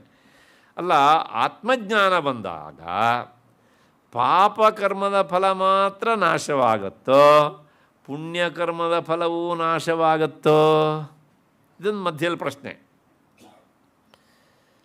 ಅದಕ್ಕೆ ಉತ್ತರ ಹೇಳ್ತಾರೆ, ವೇದಾಂತದ ಪ್ರಕಾರ ಕೆಟ್ಟ ಕರ್ಮ ಹೇಗೆ ಫಲವನ್ನು ಕೊಡುತ್ತೋ ಅಂದರೆ ಹುಟ್ಟಿಗೆ ಕಾರಣವಾಗುತ್ತೋ, ಒಳ್ಳೆಯ ಕರ್ಮವೂ ಸಹ ಹುಟ್ಟಿಗೆ ಕಾರಣವಾಗತ್ತೆ. ಯಾಕೆಂದರೆ ಎರಡೂ ಕರ್ಮವೇ ಅಲ್ವಾ? ನೀವು ಒಳ್ಳೆಯ ಕರ್ಮವನ್ನು ಮಾಡಿದರೆ ಆ ಕರ್ಮ ಫಲ ಕೊಡಬೇಕೋ ಬೇಡೋ? ಫಲ ಕೊಡಬೇಕು. ಆ ಫಲವನ್ನು ಅನುಭವಿಸೋದಕ್ಕೆ ಮತ್ತು ನೀವು ಹುಟ್ಟಬೇಕೋ ಬೇಡವೋ? ಹುಟ್ಟಬೇಕು. ವೇದಾಂತದ ಪ್ರಕಾರ ಕೆಟ್ಟ ಕರ್ಮ ಹೇಗೆ ಹುಟ್ಟಿಗೆ ಕಾರಣವೋ, ಒಳ್ಳೆಯ ಕರ್ಮವೂ ಸಹ ಅಂದರೆ ಸತ್ಕರ್ಮವೂ ಸಹ ಅದು ಹುಟ್ಟಿಗೆ ಜನನಕ್ಕೆ ಕಾರಣವಾಗ್ತದೆ. ಜನನಕ್ಕೆ ಕಾರಣವಾಗತ್ತೆ ಅಂದ ತಕ್ಷಣ ಆಗಲ್ರಿ ಬಿಡ್ರಿ ಅಂತ ಹೇಳುವಂಗಿಲ್ಲ ನೀವು. ಯಾಕೆ ಅಂದರೆ ಹುಟ್ಟಬೇಕು ಅಂದ ತಕ್ಷಣ ಮತ್ತು ಪುನಃ ತಾಯಿಯ ಗರ್ಭವಾಸ 9 ತಿಂಗಳ 9 ದಿವಸ, ಆ ಗರ್ಭ ಕ್ಲೇಶ ನೋಡಿ, ಅದು ಪಾಪಿಗೂ ಸಮಾನ, ಪುಣ್ಯಜೀವಿಗೂ ಸಮಾನ ಅಲ್ವಾ? ಹಾಗಾಗಿ ಈ ಗರ್ಭವಾಸ ಕ್ಲೇಶ ಅನ್ನೋದು ಉಂಟಲ್ಲ, ಪುಣ್ಯಕರ್ಮ ಮಾಡಿದವನಿಗೂ ಈ ಅನುಭವಿಸಿದ ಸ್ಥಿತಿ ಉಂಟು ಅಂತಾದರೆ ಅದು ಕಷ್ಟವೇ ಅಲ್ವಾ? ಇನ್ನು ಬಾಲ್ಯಾವಸ್ಥೆ, ನಮ್ಮನ್ನೇ ನಾವು ಅರಿಯದೇ ಇರುವಂಥ ಸ್ಥಿತಿ, ನಮಗೆ ಏನು ಬೇಕು ಅಂತ ಹೇಳಲಿಕ್ಕೆ ಗೊತ್ತಾಗೋದಿಲ್ಲ. ನಮಗೆ ತಲೆನೋವು ಬಂದಿರುತ್ತೆ, ಅಮ್ಮ ಪಾಪ ಹಲ್ಲುನೋವು ಬಂದಿದೆ ಅಂತ ಔಷಧ ಮಾಡ್ತಾಳೆ. ಹೊಟ್ಟೆ ನೋವು ಬಂದಿರುತ್ತೆ, ತಲೆಗೆ ಎಣ್ಣೆ ಹಾಕಿಬಿಟ್ಟು ಪಾಪ ತಲೆನೋವು ಅಂತ ತಡ್ತಾಳೆ. ಇಂಥ ಸ್ಥಿತಿಯಿಂದ ನಾವು ಮೇಲಕ್ಕೆ ಬಂದವರು ಎಲ್ಲರೂ ಸಹ ಅಲ್ವಾ? ಹೀಗಿರುವಾಗ ಈ ಎಲ್ಲ ಕ್ಲೇಶ ಒಬ್ಬ ಪಾಪಜೀವಿಗೆ ಹೇಗುಂಟು, ಪುಣ್ಯಜೀವಿಗೂ ಉಂಟು. ಗರ್ಭವಾಸ ಕ್ಲೇಶ, ಬಾಲ್ಯಾವಸ್ಥೆಯಲ್ಲಿ ಅನುಭವಿಸುವಂತಹ ಕಷ್ಟ. ಅದಕ್ಕೋಸ್ಕರನೇ ಹೇಳೋದು, ಅವನು ಯಾಕೆ ಕಷ್ಟಪಡ್ತಾನೆ, ಇವನು ಸಹ ಕಷ್ಟಪಡ್ತಾನೆ ಅಂತ. ಆದರೆ ಈ ಪುಣ್ಯ ಕರ್ಮ ಯಾವ ಪುರುಷಾರ್ಥಕ್ಕೆ ಬೇಕ್ರಿ ಅಲ್ವಾ? ಅಷ್ಟೇ. ಅದಕ್ಕೋಸ್ಕರ ವೇದಾಂತ ಪ್ರಕಾರ ಅದೂ ಸಹ ಆ ಕೆಟಗರಿಗೆ ಸೇರಿದ್ದು, ಕ್ಲೇಶ ಕೋಟಿಗೆ. ಅದಕ್ಕೋಸ್ಕರ ಹೇಳ್ತಾರೆ, ಇತರಸ್ಯಾಪ್ಯೇವಮಸಂಶ್ಲೇಷ ಪಾತೇತು. ಇತರಸ್ಯಾಪಿ ಅಂದರೆ ಹಿಂದೆ ಪಾಪಕರ್ಮದ ಬಗ್ಗೆ ಹೇಳಿದ್ದಾಯಿತು. ಆ ಪಾಪಕರ್ಮಕ್ಕೆ ಹೊರತಾದದ್ದು ಇತರ ಕರ್ಮ ಅಂದರೆ ಪುಣ್ಯಕರ್ಮ. ಪುಣ್ಯಕರ್ಮ ಮಾಡಿದವನಿಗೆ ಹಾಗಿದ್ರೆ ಇದೆಲ್ಲ ಉಂಟಂದ್ರೆ ಅವನಿಗೂ ಉಂಟು. ಇತರಸ್ಯಾಪಿ ಏವಂ ಅಸಂಶ್ಲೇಷ. ಇಷ್ಟಾದ ಮೇಲೆ ಹಾಗಾಗಿ ಜ್ಞಾನಿಗೆ ಪುಣ್ಯಕರ್ಮದ ಫಲವೂ ಬೇಕಾಗಿಲ್ಲ, ಪಾಪಕರ್ಮದ ಫಲವೂ ಸಹ ಬೇಕಾಗಿಲ್ಲ.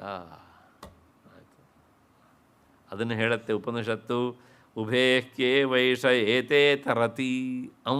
ಅವನು ಜ್ಞಾನ ಬಂದ ಮೇಲೆ ಈ ಪುಣ್ಯಕರ್ಮ ಪಾಪಕರ್ಮ ಇವೆರಡನ್ನೂ ಸಹ ದಾಟಿ ಬಿಡ್ತಾನೆ. ಯಾಕೆಂದರೆ ಅವನ ಜ್ಞಾನ ಅದನ್ನು ದಹಿಸಿ ಬಿಡ್ತದೆ ಅಂತ.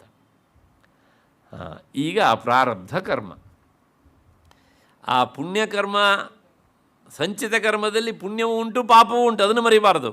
ಹಾಗೆ ಆಗಾಮಿಯಲ್ಲಿ ಪುಣ್ಯವೂ ಉಂಟು ಪಾಪವೂ ಉಂಟು, ನಾನು ಎರಡಕ್ಕೂ ಹೇಳಿದೆ ಈಗ ಅಲ್ವಾ. ಹಾಗಾಗಿ ಆಗಾಮಿ ಕರ್ಮ ಪುಣ್ಯ ಪಾಪ ಎರಡೂ ಸಹ ಜ್ಞಾನ ಬಂದ ಮೇಲೆ ಅಂಟೋದಿಲ್ಲ. ಸಂಚಿತ ಕರ್ಮದಲ್ಲಿರುವ ಪುಣ್ಯ ಪಾಪಗಳು ಎರಡೂ ಸಹ ಜ್ಞಾನ ಬಂದ ಮೇಲೆ ದಹಿಸಿ ಹೋಗ್ತವೆ. ಹಾಗಿದ್ರೆ ಉಳಿದಿದ್ಯಾವುದು? ಅದೇ ನಮ್ಮ SB ಅಕೌಂಟ್ ಒಂದು ಹಾಗೆ ಅಲ್ಲಿಂದ ತಾನೇ ಡ್ರಾ ಮಾಡ್ತಾ ಇರೋದು ನಾವು, ಹಾಗೆ ಅನುಭವಿಸ್ತಾ ಇದ್ದೇವಲ್ಲ, ಅದೇ ಪ್ರಾರಬ್ಧ ಕರ್ಮ ಅಂತ. ಇದ್ರ ಬಗ್ಗೆ ಏನು ವ್ಯವಸ್ಥೆ ಅಂತಂದರೆ ಅದಕ್ಕೆ ಹೇಳ್ತಾರೆ ಶಾಸ್ತ್ರಕಾರರು, ಅನಾರಬ್ಧ ಕಾರ್ಯೇ ಏವತ್ತು ಪೂರ್ವೇ ತದವಧೇಹೇ. ಆದರೆ ಜ್ಞಾನ ಬಂದ ಮೇಲೂ ಸಹ ಈ ಪ್ರಾರಬ್ಧ ಕರ್ಮ ಮಾತ್ರ ಅದು ಸಂಪೂರ್ಣವಾಗಿ ಅಳಿದು ಹೋಗುವುದಿಲ್ಲ. ಅದನ್ನು ಅನುಭವಿಸಿಯೇ ಸವಿಸಬೇಕು, ಅನುಭವಿಸಿಯೇ ಸವೆಸಬೇಕು. ಯಾಕೆಂದರೆ ಬ್ರಹ್ಮಸೂತ್ರ ಅನಾರಬ್ಧ ಕಾರ್ಯೇ ಅಂದರೆ ಸಂಚಿತ ಕರ್ಮವನ್ನು ತೆಗೆದುಕೊಂಡು ಅನುಭವಿಸ್ತಾ ಇದ್ದಾನೆ. ಅದು ಏನಾಯಿತು ಕೇಳಿದರೆ ಪ್ರಾರಬ್ಧ ಫಲ ಕೊಡ್ತಾ ಉಂಟು. ಅದೀಗ ಪ್ರಾರಬ್ಧ ಕರ್ಮ ಅನುಭವಿಸ್ತಾ ಇದ್ದಾನೆ, ಅದು ಪೂರ್ತಿಯಾಗಿ ಸೌದಿಲ್ಲ ಅದಿನ್ನೂ ಸಹ. ಹಾಗಾಗಿ ಏನಾಗುತ್ತೆ ಕೇಳಿದರೆ ಪೂರ್ವೇ ಏವತ್ತು, ಅದು ಪೂರ್ತಿ ಸವಿಯುವವರೆಗೆ, ಅಂದರೆ ಇವನ ದೇಹಪಾತ ಆಗುವವರೆಗೂ ಸಹ ಅದನ್ನು ಅನುಭವಿಸಬೇಕು. ದೇಹಪಾತ ಆದಮೇಲೆ ಅವನಿಗೆ ಮೋಕ್ಷ. ಜ್ಞಾನ ಬಂದಿರ್ತದೆ, ಅವನಿಗೆ ಜ್ಞಾನ ಬಂದಿರ್ತದೆ, ಅದು ಗೊತ್ತಾಗುತ್ತೆ ನಾನು ಪ್ರಾರಬ್ಧ ಕರ್ಮವನ್ನು ಅನುಭವಿಸ್ತಾ ಇದ್ದೇನೆ ಅಂತ. ನಮ್ಗೆ ಗೊತ್ತಾಗೋದಿಲ್ಲ, ಅಷ್ಟೇ ವ್ಯತ್ಯಾಸ. ಅನಾರಬ್ಧ ಕಾರ್ಯೇವತು. ಆದರೆ ಯಾವುದು ಇನ್ನೂ ಸಹ ಪ್ರಾರಬ್ಧ ಕರ್ಮ ಉಳ್ಕೊಂಡಿದೆಯೋ, ಅನುಭವಿಸ್ತಾ ಇದ್ದಾನಲ್ಲ, ಅದು ಇರುವಷ್ಟು ಹೊತ್ತು ಅವನಿಗೆ ಈ ದೇಹಪಾತ ಆಗುವವರೆಗೂ ಸಹ ಮೋಕ್ಷ ಇಲ್ಲ. ನಿಮಗೆ ಇದಕ್ಕೆ ಸಾಕಷ್ಟು ಉದಾಹರಣೆ ಕೊಡ್ತೇನೆ. ರಮಣರು ಅಲ್ವಾ, ರಾಮಕೃಷ್ಣ ಪರಮಹಂಸರು, ಪ್ರಾತಃಸ್ಮರಣೀಯ ಅಂತ ಚಂದ್ರಶೇಖರ ಭಾರತಿ ಸ್ವಾಮಿಗಳವರು, ಇವರೆಲ್ಲ ಜೀವನ್ಮುಕ್ತರು. ಅವರು ಸಹ ಆ ಪ್ರಾರಬ್ಧ ಕರ್ಮವನ್ನು ಅನುಭವಿಸಿಯೇ ಸವಿಸಿದ್ದಾರೆ ಅಂತ. ಹಾಗಾಗಿ ಆ ಪ್ರಾರಬ್ಧ ಕರ್ಮ ಅಂದರೆ ನಮಗೆ ಆ ಪ್ರಾರಬ್ಧ ಕರ್ಮ ಏನು ಮಾಡುತ್ತೆ, ಒಂದು ಅನುಕೂಲ ಮಾಡುತ್ತೆ. ಅದು ಆ ಪ್ರಾರಬ್ಧ ಕರ್ಮ ನಾವೀಗ ಅನುಭವಿಸ್ತಾ ಇದ್ದಾವಲ್ಲ, ಅದೇ ಕರ್ಮವೇ ಈ ಜ್ಞಾನ ಬರೋದಕ್ಕೂ ಕಾರಣವಾಗಿರುತ್ತೆ. ಅಂದರೆ ಅದು ಜ್ಞಾನ ಜೊತೆಗೆ ಇರೋದಾದ್ದರಿಂದ ತಕ್ಷಣ ಆ ಜ್ಞಾನದಿಂದ ಪ್ರಾರಬ್ಧ ಕರ್ಮದ ಫಲ ಕ್ಷಯ ಆಗುವುದಿಲ್ಲ. ಹಾಗಾಗಿ ಅದನ್ನು ಅನುಭವಿಸಿಯೇ ತೆಗಿಬೇಕು, ಬೇರೆ ದಾರಿ ಇಲ್ಲ. ಉಪನಿಷತ್ತು ಹೇಳೋ ಮಾತು ಅನಾರಬ್ಧ ಕಾರ್ಯ ತಸ್ಯ ತಾವದೇವ ಚಿರಂ. ಆ ಪ್ರಾರಬ್ಧ ಕರ್ಮದ ಫಲ ಸವಿಯವರೆಗೂ ಸಹ ಹಿ ಹ್ಯಾಸ್ ಟು ವೇಟ್. ಯಾರು? ಜ್ಞಾನಿ. ಅಷ್ಟೇ. ಅದಕ್ಕೊಂದು ದೃಷ್ಟಾಂತ ಕೊಡ್ತಾರೆ ಅವರು, 2 ದೃಷ್ಟಾಂತ ಹೇಳ್ಬೋದು. ಹಾಗೆ ಅಂದರೆ ಕುಲಾಲ ಚಕ್ರವತು. ಕುಲಾಲ ಅಂದರೆ ಕುಂಬಾರ. ಅವನು ಮಡಿಕೆ ಮಾಡೋದಕ್ಕೆ ಚಕ್ರ ತಿರ್ಸ್ತಾನೆ, ಮಣ್ಣು ಹಾಕ್ತಾನೆ, ಆ ಮಡಿಕೆ ಆಗಿ ಮೇಲಕ್ಕೆ ಬಂದಿರುತ್ತೆ. ಈಗ ಅವನಿಗೆ ಮಡಿಕೆ ಮಾಡಬೇಕು ಎನ್ನುವಂಥ ಕೆಲಸವನ್ನು ಅವನು ಮಾಡಿದ್ದಾಗಿದೆ. ಆದರೂ ಇನ್ನೂ ಸ್ವಲ್ಪ ಹೊತ್ತು ಆ ಚಕ್ರ ತಿರುಗ್ತಾನೇ ಇರುತ್ತೆ. ಕೆಲಸ ಆಗಿದೆ, ನಿಂತು ಹೋಗಲಿ ಅಂತಂದರೆ ನಿಲ್ಲೋದಿಲ್ಲ, ಅದು ನಿಲ್ಲತ್ತಾ? ಇಲ್ಲ. ಯಾಕೆ? ಅದರ ವೇಗ ಉಳಿದಿರುತ್ತೆ. ಹಾಗೆಯೇ ಜ್ಞಾನ ಬಂದಿದೆಯಲ್ಲ, ಮತ್ತಿನ್ನು ಪ್ರಾರಬ್ಧ ಕರ್ಮ ಯಾಕೆ ಹೇಳಿದ್ರೆ ಆ ಕರ್ಮದ ವೇಗ ಉಳಿದಿರುತ್ತೆ. ಹೇಗೆ? ಕುಂಬಾರನ ತಿರುಗಿಸಿಬಿಟ್ಟ ಚಕ್ರದಂತೆ. ಕೆಲಸ ಆಯಿತು ಒಂದು ನಿಲ್ಲತ್ತ ಅದು? ಇಲ್ಲ. ಇನ್ನೊಂದು ಉದಾಹರಣೆ ಕೊಡ್ತಾರೆ. ಒಂದು ಹಣ್ಣಿರುತ್ತೆ, ಆ ಹಣ್ಣನ್ನು ಬೀಳಿಸೋದಕ್ಕೆ ಅಂತ ನೀವು ಕಲ್ಲನ್ನು ಹೊಡಿತೀರ. ಆ ಕಲ್ಲು ಹಣ್ಣಿಗೆ ತಾಗುತ್ತೆ. ತಾಗಿದ ತಕ್ಷಣ ಆ ಹಣ್ಣನ್ನು ಬೀಳಿಸಿ ಆದಮೇಲೆ ಅದು ಹಣ್ಣಿನ ಜೊತೆಗೆ ಒಟ್ಟಿಗೆ ಕೆಳಗೆ ಬೀಳ್ಬೋದಿತ್ತಲ್ವ. ಅಂದರೆ ಆ ಹಣ್ಣಿನ ಸಹಭಾವಿ ಒಟ್ಟೊಟ್ಟಿಗೆ ಸಹ ಬೀಳ್ಬೋದಿತ್ತು ಅದು. ಆದರೆ ಹಣ್ಣನ್ನು ಬೀಳಿಸಿ ಆದಮೇಲೆ ಓಹ್ ನನ್ನ ಕೆಲಸ ಆಯಿತು, ನಾನು ಇನ್ನು ಮತ್ತೆ ಮುಂದೆ ಹೋಗಬೇಕಾದಿಲ್ಲ ಅಂತ ಅದಲ್ಲೇ ನಿಲ್ಲತ್ತಾ? ಆ ಕಲ್ಲು ಏನಾಗುತ್ತೆ? ಮುಂದಕ್ಕೆ ಹೋಗುತ್ತೆ. ಯಾಕೆ? ಅದರ ವೇಗ ಕ್ಷಯ ಆಗಲಿಲ್ಲ. ಹಾಗೆ ಅಂತ ಮಾಡುವ ಕೆಲಸವನ್ನು ಮಾಡಿದೆ. ಹಾಗೆ ಪ್ರಾರಬ್ಧ ಕರ್ಮ ಜ್ಞಾನವನ್ನು ಕೊಟ್ಟಿದೆ. ಜ್ಞಾನ ಬಂದಾಯಿತು, ಜ್ಞಾನ ಕೊಟ್ಟಾಯಿತು ಅಂತ ಹೇಳಿ ಅದು ತಕ್ಷಣಕ್ಕೆ ಕ್ಷಯ ಆಗುವುದಿಲ್ಲ. ಹೇಗೆ ಕಲ್ಲಿನ ವೇಗ ಆ ವೇಗ ಮುಗಿಯುವವರೆಗೂ ಇರುತ್ತೋ, ಕುಂಬಾರನ ಚಕ್ರ ಮಡಿಕೆ ಮಾಡಿ ಆದಮೇಲೂ ಸಹ ಅದರ ವೇಗ ಹೇಗೆ ಉಳಿದಿರುತ್ತೋ, ಹಾಗೆ ಪ್ರಾರಬ್ಧ ಕರ್ಮದ ಈ ಫಲ ಕೊಡುವಿಕೆ ಅನ್ನುವಂಥದ್ದು ಹಾಗೆಯೇ ಇರುತ್ತೆ ಅಷ್ಟೇ. ಜ್ಞಾನಿಯಾದವನು ಅದನ್ನು ಅನುಭವಿಸಿ ಅದನ್ನು ಸವಿಸ್ತಾನೆ. ನಾವೇನು ಮಾಡ್ತೇವೆ? ಆ ಪ್ರಾರಬ್ಧ ಕರ್ಮವನ್ನು ಕಳ್ಕೊಳ್ಳೋದಕ್ಕೆ ಇನ್ನೊಂದು ಕರ್ಮ ಮಾಡ್ತೇವೆ. ನಮ್ಮದು ಏನಿದ್ರೂ ಸಹ ಹಿಂದ್ಗಡೆ ಈ ಬ್ಯಾಕ್ ಮೂಟೆ ಇದೆಯಲ್ಲ ತುಂಬ್ತಾ ಇರುತ್ತೆ. ಆಮೇಲೆ ಆ ಮೂಟೆಯ ವಿಶಾಲತೆಯಲ್ಲಿ ಇವನೇ ಕಾಣೋದಿಲ್ಲ, ಅಷ್ಟು ಬೆಳೆದೋಗ್ಬಿಡುತ್ತೆ ಕರ್ಮ. ಅದಕ್ಕೋಸ್ಕರಲೇ ನಾವು ಯಾವುದೇ ರೀತಿಯಾದಂಥ ಫಲದ ಹಿನ್ನೆಲೆಯಿಂದ ಕರ್ಮವನ್ನು ಮಾಡಬಾರದು. ಹಾಗಿದ್ರೆ ಏನು ಹೇಳಬೇಕು ಅಂತಂದರೆ, ಶ್ರೀ ಪರಮೇಶ್ವರ ಪ್ರೀತ್ಯರ್ಥಂ ಅಥವಾ ಭಗವತೀ ಪ್ರೀತ್ಯರ್ಥಂ ಅಂತ ಸಂಕಲ್ಪ ಮಾಡಬೇಕು. ಈಗ ಇಲ್ಲೊಂದು ಅಡ್ಡ ಪ್ರಶ್ನೆ ಕೇಳ್ತಾರೆ ಕೆಲವು ಜನ, ಸೋಕಾಲ್ಡ್ ಈ ವಿಚಾರ ವ್ಯಾಧಿಗಳು, ವಾದಿಗಳಲ್ಲ, ವ್ಯಾಧಿ ಅದೊಂದು. ಏನು ಪ್ರಶ್ನೆ? ಅಲ್ಲ, ಭಗವಂತ ಪ್ರೀತಿಯಾಗಲಿ ಅಂತ ಹೇಳೋದು ಒಂದು ಕಾಮನೆ ಅಲ್ವಾ? ಯಾರಿಗೂ ಹೊಳೆದಿರುವಂಥದ್ದು ಇದು, ಅದಕ್ಕೋಸ್ಕರ ಹೇಳೋದು ವ್ಯಾಧಿ ಇದು ಅಂತ. ಶಾಸ್ತ್ರ ಹೇಳುತ್ತೆ ಅದು ಕಾಮನೆ ಆಗುವುದಿಲ್ಲ ಅಂತ. ಯಾಕೆ ಅಂತಂದರೆ ಅದರ ಹಿಂದೆ ಒಂದು ಸೂಕ್ಷ್ಮವಾದ ವಿಚಾರ ಉಂಟು. ಎಲ್ಲಿ ನಾವು ವಿಷಯವನ್ನು ಅಪೇಕ್ಷಿಸ್ತೇವೋ, ವಿಷಯ ಅಂದರೆ ಆ ಫಲ ಈ ಫಲ ಸಿಗಲಿ ಅಂತ, ಇನ್ನೂ ಹೇಳಬೇಕು ಅಂದರೆ ಕಾಮ್ಯ ಬಯಕೆ, ಅದು ಕಾಮನೆಯಿಂದ ಮಾಡಿದ್ದು. ಎಲ್ಲಿ ವಿಷಯಾಭಿಲಾಷ ಇರುತ್ತೋ ಅದಕ್ಕೆ ಸಕಾಮತ್ವ ಅನ್ನೋದು ಬರುತ್ತೆ. ಎಲ್ಲಿ ವಿಷಯ ಸಂಕಲ್ಪ ಇರುವುದಿಲ್ವೋ ಅದಕ್ಕೆ ಆ ಸಕಾಮತ್ವ ಅನ್ನೋದಿಲ್ಲ, ಅದು ನಿಷ್ಕಾಮ ಆಗಿಬಿಡುತ್ತದೆ. ಇನ್ನೂ ಹೇಳಬೇಕು ಅಂದರೆ, ನೀವು ಮಾಡುವ ಸಂಕಲ್ಪದಿಂದ ಫಲದಿಂದ ಪ್ರತಿಬಂಧಕ ಯಾವುದಕ್ಕೆ? ಜ್ಞಾನಕ್ಕೆ ಆಗತ್ತೆ ಅಂತಾರೆ, ಅದು ಕಾಮನೆಯ ಗುಂಪಿಗೆ ಸೇರಿಬಿಡುತ್ತೆ. ನೀವು ಅದು ಬೇಕು ಇದು ಬೇಕು ಅಂತ ಹೇಳ್ತೀರಲ್ಲ, ಅದು ಬೇಕು ಅಂದ ತಕ್ಷಣ ಅದನ್ನು ಅನುಭವಿಸೋಕ್ಕೆ ದೇಹ ಮತ್ತೆ ಪುನಃ ಹೊರಬೇಕಲ್ಲ. ಜ್ಞಾನಕ್ಕೆ ಅದು ಅಡ್ಡಿ ಆಯಿತೋ ಇಲ್ವೋ? ಹಾಗಾಗಿ ಪ್ರತಿಬಂಧಕ ಆಯಿತು. ಆದರೆ ಭಗವಂತ ಪ್ರೀತನಾಗಲಿ ಅಂತ ಹೇಳಿ ಮಾಡುವ ಸಂಕಲ್ಪದಲ್ಲಿ ಜ್ಞಾನಕ್ಕೆ ಪ್ರತಿಬಂಧಕ ಆಗುವ ಯಾವುದಾರ ಅಂಶ ಉಂಟಾ? ಇಲ್ಲ. ಹೀಗೆ ಯಾವ ಸಂಕಲ್ಪದಲ್ಲಿ ಜ್ಞಾನಕ್ಕೆ ಪ್ರತಿಬಂಧಕ ಅನ್ನೋದು ಆಗೋದಿಲ್ವೋ ಅಂಥದ್ದು ನಿಷ್ಕಾಮದ.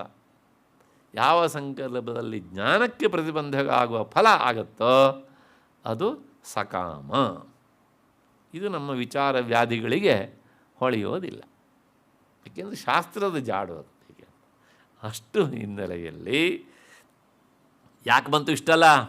ಆಗಾಮಿ ಸಂಚಿತ ಪ್ರಾರಬ್ಧ ಭೇದೇನ ಜಗನ್ಮಾತೆ ಈ ಮೂರೂ ತರಹದ ಕರ್ಮಗಳನ್ನು, ಪ್ರಾರಬ್ಧ ಕರ್ಮವನ್ನು ಮಾತ್ರ ಆ ಜ್ಞಾನಿ ಅನುಭವಿಸಿಯೇ ಸವಿಸಬೇಕು. ಅದಕ್ಕೂ ಸಹ ಅವನಿಗೆ ಸಹಾಯಕಳಾಗಿ ನಿಲ್ತಾಳೆ. ಅಂದರೆ ಅವನಿಗೆ ಆ ಮಾನಸಿಕವಾದಂಥ ಸ್ಥಿರತೆ ಬಂದು ಬಿಡುತ್ತದೆ.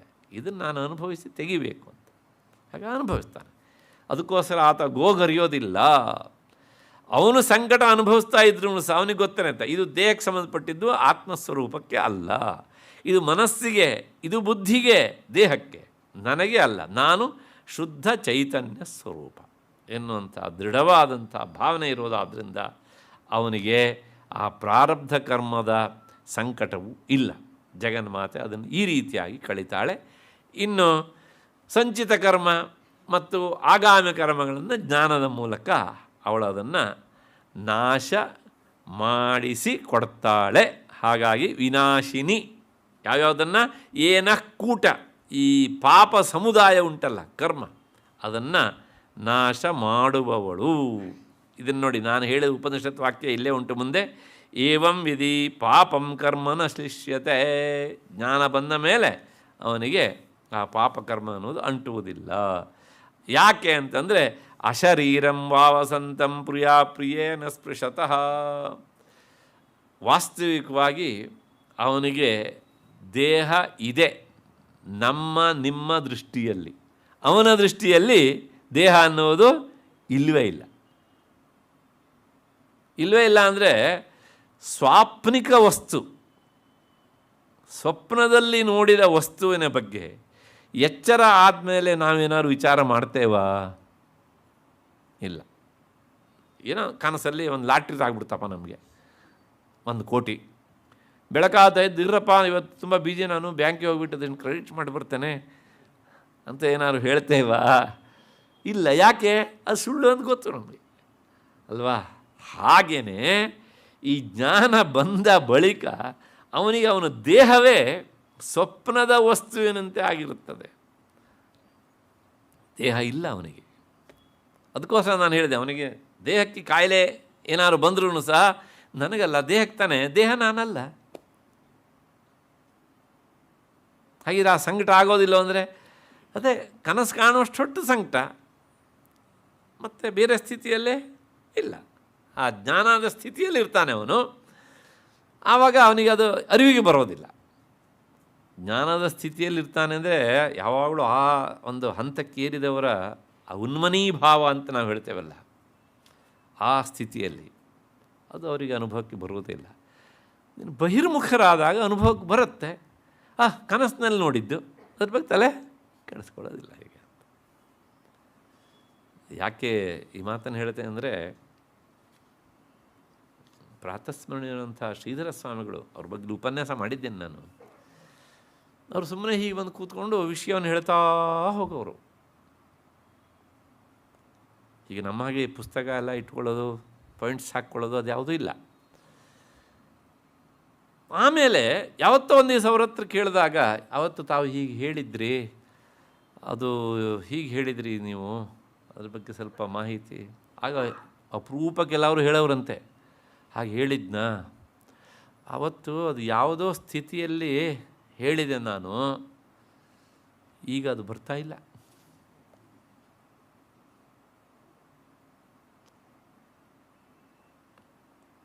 ಅವರು ಓದಿದ್ದು 10ನೇ ಕ್ಲಾಸ್ವರೆಗೆ. ಆದರೆ ಯಾವ ಭಾಷಿಕರು ಅವ್ರ ಹತ್ರ ಬರ್ತಾರೋ ಆ ಭಾಷೆಯಲ್ಲಿ ಮಾತಾಡ್ತಿದ್ರಂತೆ. ಜ್ಞಾನಿಗಳ ನಡೆ ನಮಗೆ ಅರ್ಥ ಆಗೋದಿಲ್ಲ. ಹಾಗಾಗಿ ಅದೇ ನಾನು ಆವಾಗ ಆ ಸ್ಥಿತಿಯಲ್ಲಿದ್ದೆ ಅಂದರೆ, ಆ ಉನ್ಮನೀಭಾವ ಸ್ಥಿತಿಯಲ್ಲಿದ್ದಾಗ ಪುಂಖಾನುಪುಂಖವಾಗಿ ಬರ್ತಾ ಇರ್ತವೆ ಅವು. ಈಗ ಅವರು ಮಾತಾಡ್ತಾ ಇದ್ದಾರಲ್ಲ, ಅದೇ ಬಹಿರ್ಮುಖರಾದ ಸ್ಥಿತಿ, ಸಾಮಾನ್ಯರಂತೆ ಇರ್ತಾರೆ. ಅವರೇ ಹೇಳಿದ ಮಾತು ಎಲ್ಲೋ 1-2 ಸಲ ಮಾತ್ರ ಹೀಗೆ ಅಂತ ಹೇಳೋದಿಲ್ಲ. ಆದರೆ ಅಂಥ ಒಂದು ಸ್ಥಿತಿ ಇದೆ ಅನ್ನೋದು ಶಿಷ್ಯಾನುಗ್ರಹ ದೃಷ್ಟಿಯಿಂದನಾರು ಹೇಳಬೇಕಲ್ಲ ಅವರು. ಆ ಲೋಕ ಉಪಕಾರದ ಕಳಕಳೆಯಿಂದ ಹೇಳಿದಂಥ ಮಾತು. ಹಾಗಾಗಿ ಅಶರೀರಂ ವಾವಸಂತಂ, ಅವರಿಗೆ ದೇಹ ಇಲ್ಲ, ಹಾಗಾಗಿ ಪ್ರಿಯವೂ ಇಲ್ಲ, ಅಪ್ರಿಯವೂ ಇಲ್ಲ. ನ ಸ್ಪೃಶತಃ. ಹಾಗಾಗಿ ಒಳ್ಳೆಯದಾದ್ರ ಬಗ್ಗೆ ಸಂತೋಷ ಇಲ್ಲ, ಕೆಟ್ಟದ್ದಾದ್ರ ಬಗ್ಗೆ ಬೇಸರ ಇಲ್ಲ. ನಮಗೆ ಅಯ್ಯೋ ಅವನು ಆ ಪಕ್ಷ ಬಿಟ್ಟನಂತೆ, ಈ ಪಕ್ಷಕ್ಕೆ ಹೋದನಂತೆ, ಎಷ್ಟೆಲ್ಲ ಬೇಜಾರಾಗಿಲ್ಲ ಸರ್ ಕೆಲವು ಅಲ್ವಾ, ಹೀಗೆ ಅಂತ. ಬಸ್ ಬೇರೆ ನಾವು ಬೇರೆ ವಿಚಾರ ಮಾಡ್ತೇವೆ ಅವ್ರ ಬಗ್ಗೆ, ಇಷ್ಟೆಲ್ಲ ವರ್ಷ ಅಲ್ಲಿದ್ದು ಹಿಂಗೆ ಮಾಡೋದ ಹೀಗೆ ಅಂತ. ಅಷ್ಟೇ. ಸರಿ, ಇದು ಒಂದು ಅರ್ಥ ಇಷ್ಟ ಆಯಿತು. ಮತ್ತು ಮುಂದಿನ ವಿಷಯಕ್ಕೆ ಹೋಗೋಣ. ಅಹಂತ್ವಾ ಸರ್ವ ಪಾಪೇಭ್ಯ ಮೋಕ್ಷ ಇಷ್ಯಾಮಿ ಮಾ ಶುಚಃ. ಗೀತೆಯಲ್ಲಿ ಭಗವಂತ ಹೇಳ್ತಾನೆ, ಯೋಚನೆ ಮಾಡಬೇಡ, ನಾನು ನಿನಗೆ ಆ ಅಧ್ಯಾತ್ಮ ಜ್ಞಾನ ಪ್ರದಾನದ ಮೂಲಕ ಏನು ಮಾಡ್ತೇನೆ, ಸರ್ವ ಪಾಪೇಭ್ಯ, ಎಲ್ಲ ಥರದ ಪಾಪಗಳಿಂದಲೂ ಸಹ ನಿನಗೆ ನಾನು ಮೋಕ್ಷವನ್ನು ಕೊಡಿಸ್ತೇನೆ ಅಂತ ಭಗವಂತ ಹೇಳಿದ್ದಾನೆ ಅಲ್ವಾ. ಆ ಭಗವಂತ ಬೇರೆ ಅಲ್ಲ, ಭಗವತಿ ಬೇರೆ ಅಲ್ಲ. ಗೋಪ್ತ್ರಿ ಗೋವಿಂದ ರೂಪಿಣಿ ನಾರಾಯಣಿ, ಜಗನ್ಮಾತೆ ಹೆಸರು. ಗೋವಿಂದ ರೂಪಿಣಿ ಅಂದ್ರೆ ಏನು ರೀ? ಅವಳೇ ಅಂತ. ನಾನು ಅದರ ವಿವರಣೆ ಎಲ್ಲ ಸಾಕಷ್ಟು ಹೇಳಿದ್ದೀನಿ, ಆ ನಾಮವನ್ನು ಹೇಳಬೇಕಿದೆ ಹೇಗೆ ಅಂತ. ಯಾಕೆಂದರೆ ಒಂದು ಸಲ ಜಗನ್ಮಾತೆಗೆ ಅನ್ನಿಸ್ತಂತೆ, ನಾನು ಪುರುಷಾಕಾರವನ್ನು ತಾಳಿ ವೇಣುನಾದ ಮಾಡಬೇಕು ಅಂತ. ಕೃಷ್ಣನ ರೂಪವನ್ನು ತಾಳಿದಳಂತೆ. ಈಗ ಅಷ್ಟೇ. ಅಲ್ಲಿಗೆ ಜಗನ್ಮಾತೆಯ ಪುರುಷ ರೂಪವೇ ಕೃಷ್ಣ, ಪುರುಷನ ಸ್ತ್ರೀ ರೂಪವೇ ಅಲ್ಲ, ಕೃಷ್ಣನ ಸ್ತ್ರೀ ರೂಪವೇ ಲಲಿತಾಂಬಿಕೆ, ಮಹಾತ್ರಿಪುರ ಸುಂದರಿ, ಹೀಗೆ ಅಂತ. ಅಷ್ಟು ಹಿನ್ನೆಲೆಯಲ್ಲಿ ಅಹಂತ್ವಾ ಸರ್ವಪಾಪೇಭ್ಯ ಮೋಕ್ಷಯಿಷ್ಯಾಮಿ ಅಂತ ಕೃಷ್ಣನ ರೂಪದಲ್ಲಿ ನಿಂತು ಅವಳೇ ಹೇಳಿದ್ದಾಳೆ ಅಂತ ಆಯಿತು. ಇದಿಷ್ಟು ಒಂದರ್ಥ. ಎರಡನೇದು, ಅಥವಾ ಏನಾಂಸಿ ಚ ತತ್ ಕಾರಣೀಭೂತಂ ಕೂಟಂ ಕಪಟ ವಚನಾಪಿಧಾನಂಚ ತತ್ ಕಾರಣಂ ಮಾಯಾಂಚ ನಾಶಯತೀತಿ ತಥಾ. ಏನ ಅಂದರೆ ಏನಾಂಸಿ ಪಾಪಗಳು ಅಂತ ಅರ್ಥ. ಆ ಪಾಪ ಮಾಡೋದಕ್ಕೆ ಕಾರಣವಾದಂಥದ್ದು ಯಾವುದು ಕೇಳಿದರೆ ಅದು ಅಜ್ಞಾನ. ಅಜ್ಞಾನ ಅದ ಹಿಂದಿರುವಂಥದ್ದು ಯಾವುದು ಅಂದರೆ ಮಾಯೆ, ಕಪಟ ರೂಪಿಣಿ ಅವಳು. ಏನೆಲ್ಲ ಮಾಡಿಬಿಡ್ತಾಳೆ ಅಲ್ವಾ. ಆ ಕಪಟ ವಚನಾಭಿಧಾನಂಚ ತತ್ಕಾರಣಂ ಮಾಯಾಂಚ, ಆ ಮಾಯೆಯನ್ನು ಸಹ ಸಂಪೂರ್ಣವಾಗಿ ನಾಶ ಮಾಡುವವಳಾದ್ದರಿಂದ ಜಗನ್ಮಾತೆ ಎಂಥವಳು ಅಂದರೆ ಏನ ಕೂಟ ವಿನಾಶಿನಿ. ಪಾಪವನ್ನು ಮತ್ತು ಅಜ್ಞಾನಕ್ಕೆ ಆಶ್ರಯವಾದಂತಹ ಮಾಯೆಯನ್ನು ಸಹ ನಾಶ ಮಾಡುವವಳಾದ್ದರಿಂದ ಅವಳು ಏನಕೂಟ ವಿನಾಶಿನಿ ಅನ್ನೋದು ನಾಮದ ಎರಡನೆಯ ಅರ್ಥ. ಇಲ್ಲಿ ಎರಡು ಅರ್ಥ ಆಯಿತು. ಮೂರನೇ ನಾಮ ಏಕಭೋಗಾಯೈ ನಮಃ ಅಂತ. ಏಕಭೋಗ ಅಂದರೆ, ಭೋಗ ಅಂದರೆ ಅನುಭವಿಸುವಿಕೆ. ಅವಳು ಒಂದನ್ನೇ ಅನುಭವಿಸ್ತಾಳಂತೆ. ಏನು ಅಂತಂದರೆ, ಏಕೇನ ಕಾಮೇಶ್ವರೇಣ ಸಾಕಂ ಭೋಗ ಮುಕ್ತಿ ಭೋಗ ಸ್ವಸ್ವರೂಪಾನುಸಂಧಾನುಭವ ಯಸ್ಯಾಸ. ಒಂದನ್ನೇ ಅನುಭವಿಸ್ತಾಳಂತೆ. ಏನು ಅಂದರೆ ಆ ಸ್ವಸ್ವರೂಪ ಅನುಸಂಧಾನ ಎನ್ನುವಂಥ ಭೋಗವನ್ನು ಅನುಭವಿಸ್ತಾ ಇರ್ತಾಳಂತೆ. ನಮಗೆ ಅದೊಂದು ಬಿಟ್ಟು ಬೇರೆ ಎಲ್ಲ ಭೋಗ ಆಸೆ ಉಂಟು. ಅದರ ಬಿಟ್ಟು ಬೇರೆ ಇಲ್ಲವೇ ಇಲ್ಲ. ಸ್ವರೂಪಾನುಸಂಧಾನ, ತನ್ನ ಸ್ವರೂಪ ಏನು, ದೇಹ ನಾನು ಅಲ್ಲ, ಮತ್ತು ಇಂದ್ರಿಯ ಸಮುದಾಯ ನಾನು ಅಲ್ಲ. ಇಂದ್ರಿಯ ಅಂದ ತಕ್ಷಣ ಮತ್ಮನ ಬಂತು, ಜ್ಞಾನೇಂದ್ರಿಯಗಳ ಗುಂಪು ಅದಲ್ಲ. ಹಾಗಿದ್ರೆ ಕರ್ಮೇಂದ್ರಿಯಗಳ ಇದಿದ್ದಾವೆ ಅವ ಅಂತಂದರೆ ಅವು ಅಲ್ಲ. ಹಾಗಿದ್ರೆ ಈ ಎರಡೂ ಸಮುದಾಯವನ್ನು ನಿಯಂತ್ರಿಸುವ ಅಥವಾ ಇವುಗಳನ್ನು ಕುಣಿಸುವವಳೊಬ್ಬಳಿದ್ದಾಳೆ, ಮನಸ್ಸು ಅಂತ ಅವಳ ಹೆಸರು. ಆ ಮನಸ್ಸು ಮನಸ್ಸಲ್ಲ.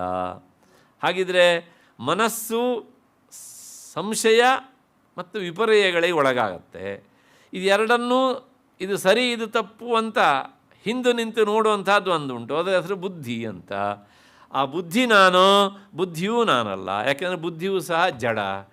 ಈ ಜಡವಾದಂಥ ಬುದ್ಧಿಗೂ ಸಹ ವಿಚಾರ ಶಕ್ತಿ ಯಾವುದರಿಂದ ಬಂತೋ ಅದು ನಾನು, ಅದು ಕೇವಲ ಚೈತನ್ಯ ಸ್ವರೂಪ. ಇದನ್ನೇ ಉಪನಿಷತ್ತು ಅಹಂ ಬ್ರಹ್ಮಾಸ್ಮಿ ಅಂತ ಕರೀತು. ಇನ್ನು ಶುದ್ಧ ತಾಂತ್ರಿಕ ನೆಲೆಯಲ್ಲಿ, ಯೋಗಶಾಸ್ತ್ರ ನೆಲೆಯಲ್ಲಿ ಹೇಳಬೇಕಂದ್ರೆ ಸೋಹಂ ಎನ್ನುವಂಥದ್ದು, ಅಹಂ ಸಹ ಅಂತ, ನಾನು ಅದೇ ಆಗಿದ್ದೇನೆ ಎನ್ನುವಂತಹ ಈ ಅನುಸಂಧಾನ ಉಂಟಲ್ಲ, ಇದೇ ಅವಳ ಭೋಗ, ಇಲ್ಲಿಯೇ ನಿಂತವಳು ಅಂತ ಅರ್ಥ. ಹಾಗಾಗಿ ಸ್ವಸ್ವರೂಪ ಆನಂದಾನುಭವ ಯಸ್ಯಾಸ, ತನ್ನ ನಿಜ ನೆಲೆಯಲ್ಲೇ ಇರುವಿಕೆ ಆನಂದ ಏನುಂಟಲ್ಲ ಅದನ್ನೇ ಅನುಭವಿಸ್ತಾಳೆ. ಯಾಕೆ ಈ ಮಾತನ್ನು ಹೇಳ್ತಾರೆ ಅಂದರೆ, ನಮ್ಮ ಮನಸ್ಸು ಇಂದ್ರಿಯಗಳ ಮೂಲಕ ಹೊರಕ್ಕೆ ಹೋಗ್ತಾ ಇರುತ್ತೆ. ಅಲ್ಲ, ನೀವು ಸಂಶಯ ಕೇಳ್ಬೋದು, ಈ ಕಣ್ಣು ಮುಚ್ಚಿದ್ದೇವೆ, ಆದರೂ ಸಹ ನಿನ್ನೆ ದಿವಸ ಯಾವುದೋ ನಾವು ನೋಡಿದ ರೂಪವನ್ನು ಇವತ್ತು ಸ್ಮರಿಸಿಕೊಳ್ತೇವೆ. ಕಣ್ಣು ಮುಚ್ಚಿದ್ದೇವೆ ಹೋದದ್ದು ಹೇಗ್ರಿ? ಅದು ಸ್ಮರಣೆ. ಅದು ಸ್ಮರಣೆ. ನಿನ್ನೆ ನೋಡಿದ್ದರ ಅಂದರೆ ಅನುಭವಿಸಿದ್ದರ ಸ್ಮರಣೆ. ಅದು ಕಣ್ಣು ಮುಚ್ಕೊಂಡಿದ್ರೂ ಬರುತ್ತೆ ಅದು. ಅದಕ್ಕೋಸ್ಕರ ಕಣ್ಣು ತೆಗೆದಾಗ ಕಣ್ಣಿನ ಮೂಲಕ ಯಾವುದನ್ನು ಒಳಗೆ ಸೇರಿಸ್ಕೊಳ್ಬೇಕು ಅಂತ ತುಂಬ ವಿಚಾರ ಮಾಡಬೇಕು ಅಷ್ಟೇ. ಹಾಗಾಗಿ ಕಿವಿಯ ಮೂಲಕ ಕೇಳಿಸಿಕೊಂಡು ಮೆಲುಕು ಹಾಕತ್ತೆ ಯಾವುದು? ಮನಸ್ಸು. ಆದ್ದರಿಂದ ಈ ಮನಸ್ಸು ಉಂಟಲ್ಲ, ಅದು ತನಗೆ ಬೇಕಾದ ಹಾಗೆ ಇಂದ್ರಿಯಗಳನ್ನು ಬಳಸ್ಕೊಳ್ತಾ ಇರುತ್ತೆ. ಹಾಗಾಗಿ ಈ ಮನಸ್ಸು ನಾನೇನ ಅಂದರೆ ಮನಸ್ಸು ಸಹ ನಾನಲ್ಲ, ಪ್ರಾಣವೂ ನಾನಲ್ಲ. ಹಾಗಿದ್ರೆ ನಾನು ಯಾರು ಕೇಳಿದ್ರೆ ಇದೆಲ್ಲವುದಕ್ಕೂ ಸಹ ಆಧಾರಭೂತವಾದ ಚೈತನ್ಯ ಸ್ವರೂಪ. ಇದು ನನ್ನ ಸ್ವರೂಪ. ಹೀಗೆ ಮನಸ್ಸು ಹೊರಮುಖವಾಗಿ ಹೋಗ್ತಾ ಇದ್ದಾಗ ಸಮಾಧಾನ ಸಿಗೋದಿಲ್ಲ, ನೆನಪಿಟ್ಕೊಳ್ಳಿ. ಮನಸ್ಸು ಒಳಮುಖವಾಗಿ ಚಿಂತನೆ ಮಾಡಲಿಕ್ಕೆ ಶುರು ಮಾಡಿದಾಗ ಮೊದಲು ಸಿಗೋದಿಲ್ಲ. ಆಮೇಲೆ ಅದಕ್ಕೆ ಅಭ್ಯಾಸ ಆದಾಗ, ಬಹಳ ಕಾಲ ತನ್ನ ಮೂಲವನ್ನೇ ಅರಸುವುದು ಅದಕ್ಕೆ ಅಭ್ಯಾಸವಾದಾಗ ಸಂತೋಷ ಆಗಲಿಕ್ಕೆ ಶುರುವಾಗತ್ತೆ. ಹಾಗಾಗಿ ನಾವು ಅದನ್ನು ಸಾಧ್ಯವಾದಷ್ಟು ಹೊರಮುಖವಾಗಿ ಕಳಿಸುವುದನ್ನು ಕಡಿಮೆ ಮಾಡಬೇಕು. ಒಳಮುಖವಾಗಿ ಅದನ್ನು ಕಳಿಸ್ಬೇಕು. ಮತ್ತೆ ಹೋಗು ನೀನು, ಅಲ್ಲೇ ನಿನಗೆ ಶಾಂತಿ ಉಂಟು, ಸಮಾಧಾನ ಉಂಟು ಅಂತ. ಅದಕ್ಕೋಸ್ಕರ ಹೇಳೋದು ಅಂತರ್ಮುಖ ಸಮಾರಾಧ್ಯ ಬಹಿರ್ಮುಖ ಸುದುರ್ಲಭ. ದೇವಿ ಅಂದರೆ ಚೈತನ್ಯ ಸ್ವರೂಪಿಣಿ.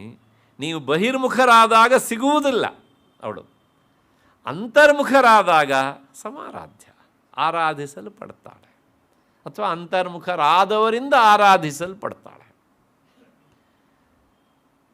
ಹಾಗಾಗಿ ಅದಕ್ಕೋಸ್ಕರ ಈ ಮಾನಸ ಪೂಜೆ ಅನ್ನೋದು ಸರ್ವಶ್ರೇಷ್ಠ.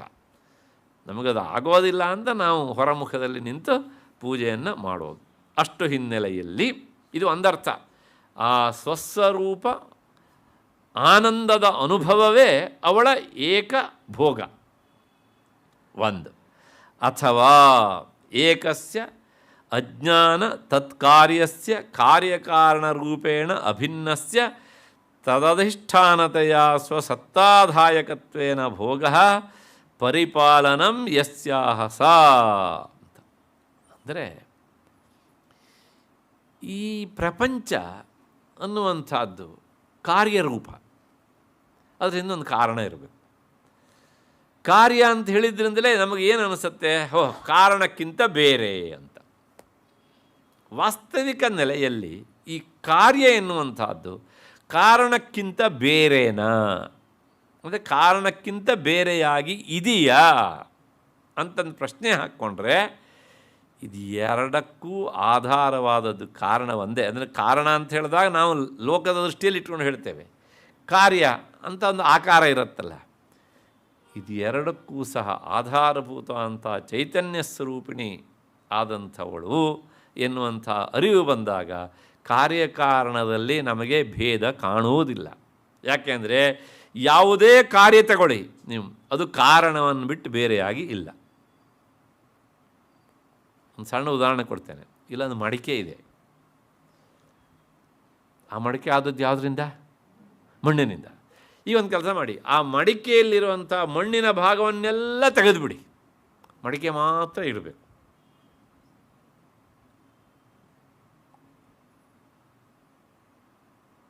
ಯಾವುದಾದ್ರು ಒಂದು ಮಡಿಕೆ ತಂದು ತೋರಿಸ್ತೀರಾ? ಮಣ್ಣು ಕಾರಣ, ಮಡಕೆ ಕಾರ್ಯ, ಹೌದು ತಾನೇ? ಆದರೆ ನಾವು ಏನು ಹೇಳ್ತೇವೆ ಕೇಳಿದರೆ, ಈ ಕಾರಣ ಅಂತ ಮಣ್ಣನ್ನು ಹೇಳ್ತೇವೆ, ಕಾರ್ಯ ಅಂತ ಮಡಕೆಯನ್ನು ಹೇಳ್ತೇವೆ. ಆದರೆ ಆ ಕಾರ್ಯ ಎನ್ನುವಂಥದ್ದು, ಕಾರ್ಯ ಎನ್ನುವ ಮಡಕೆ ಕಾರಣವಾದಂಥ ಮಣ್ಣನ್ನು ಬಿಟ್ಟು ಬೇರೆಯಾಗಿಲ್ಲ ಅಂತ ವಿಚಾರ ಮಾಡೋದಿಲ್ಲ. ಮಾಡ್ತೇವಾ? ಅದು ನಮಗೆ ಮಡಕೆ ಅಂತ ಕಾಣುತ್ತೆ, ಜ್ಞಾನಿಗೆ ಅಲ್ಲಿ ಮಣ್ಣೇ ಕಾಣೋದು. ಅವನಿಗೆ ಮಡಕೆ ತಂದರೆ ಆ ಮಣ್ಣೆ ತಂದ್ಯಾ, ಮಡಕೆ ತಂದೆ ಅಂತ ಹೇಳಿದರೆ ಅವನು ಕೇಳ್ಬೋದು, ಮಣ್ಣೇ ತಂದಿದ್ದು ಅಂತ. ಅಲ್ಲ ಅಂತ ಹೇಳ್ತೀರಾ?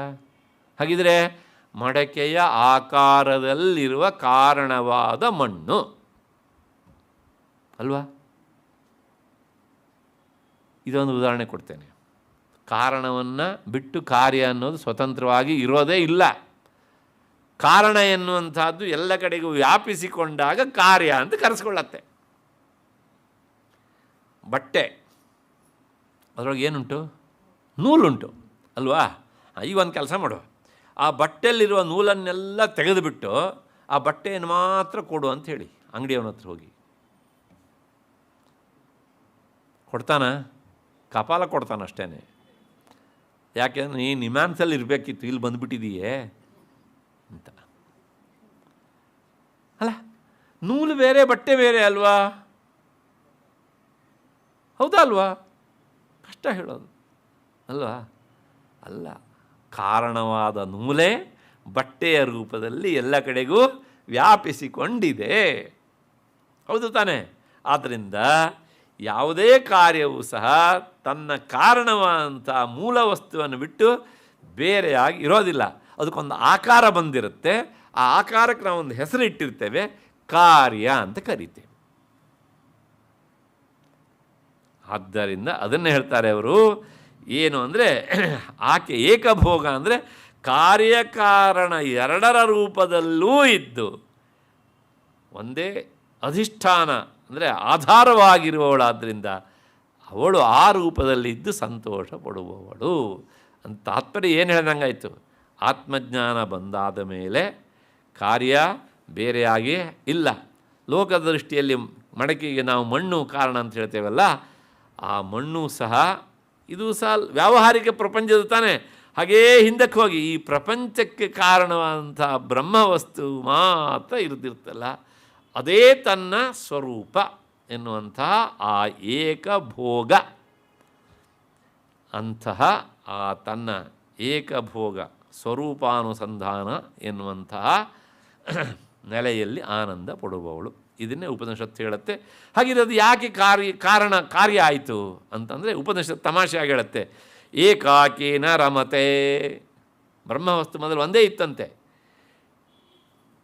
ಇವತ್ತಿಗೂ ಸಹ ಕೆಲವು ಜನರಿಗೆ ಭಾಳ ಕಷ್ಟ. ಮನೇಲಿ ಒಬ್ಬನೇ ಇದ್ಬಿಟ್ರೆ ಅದರಂಥ ಹಿಂಸೆ ಇನ್ನೊಂದಲ್ಲ.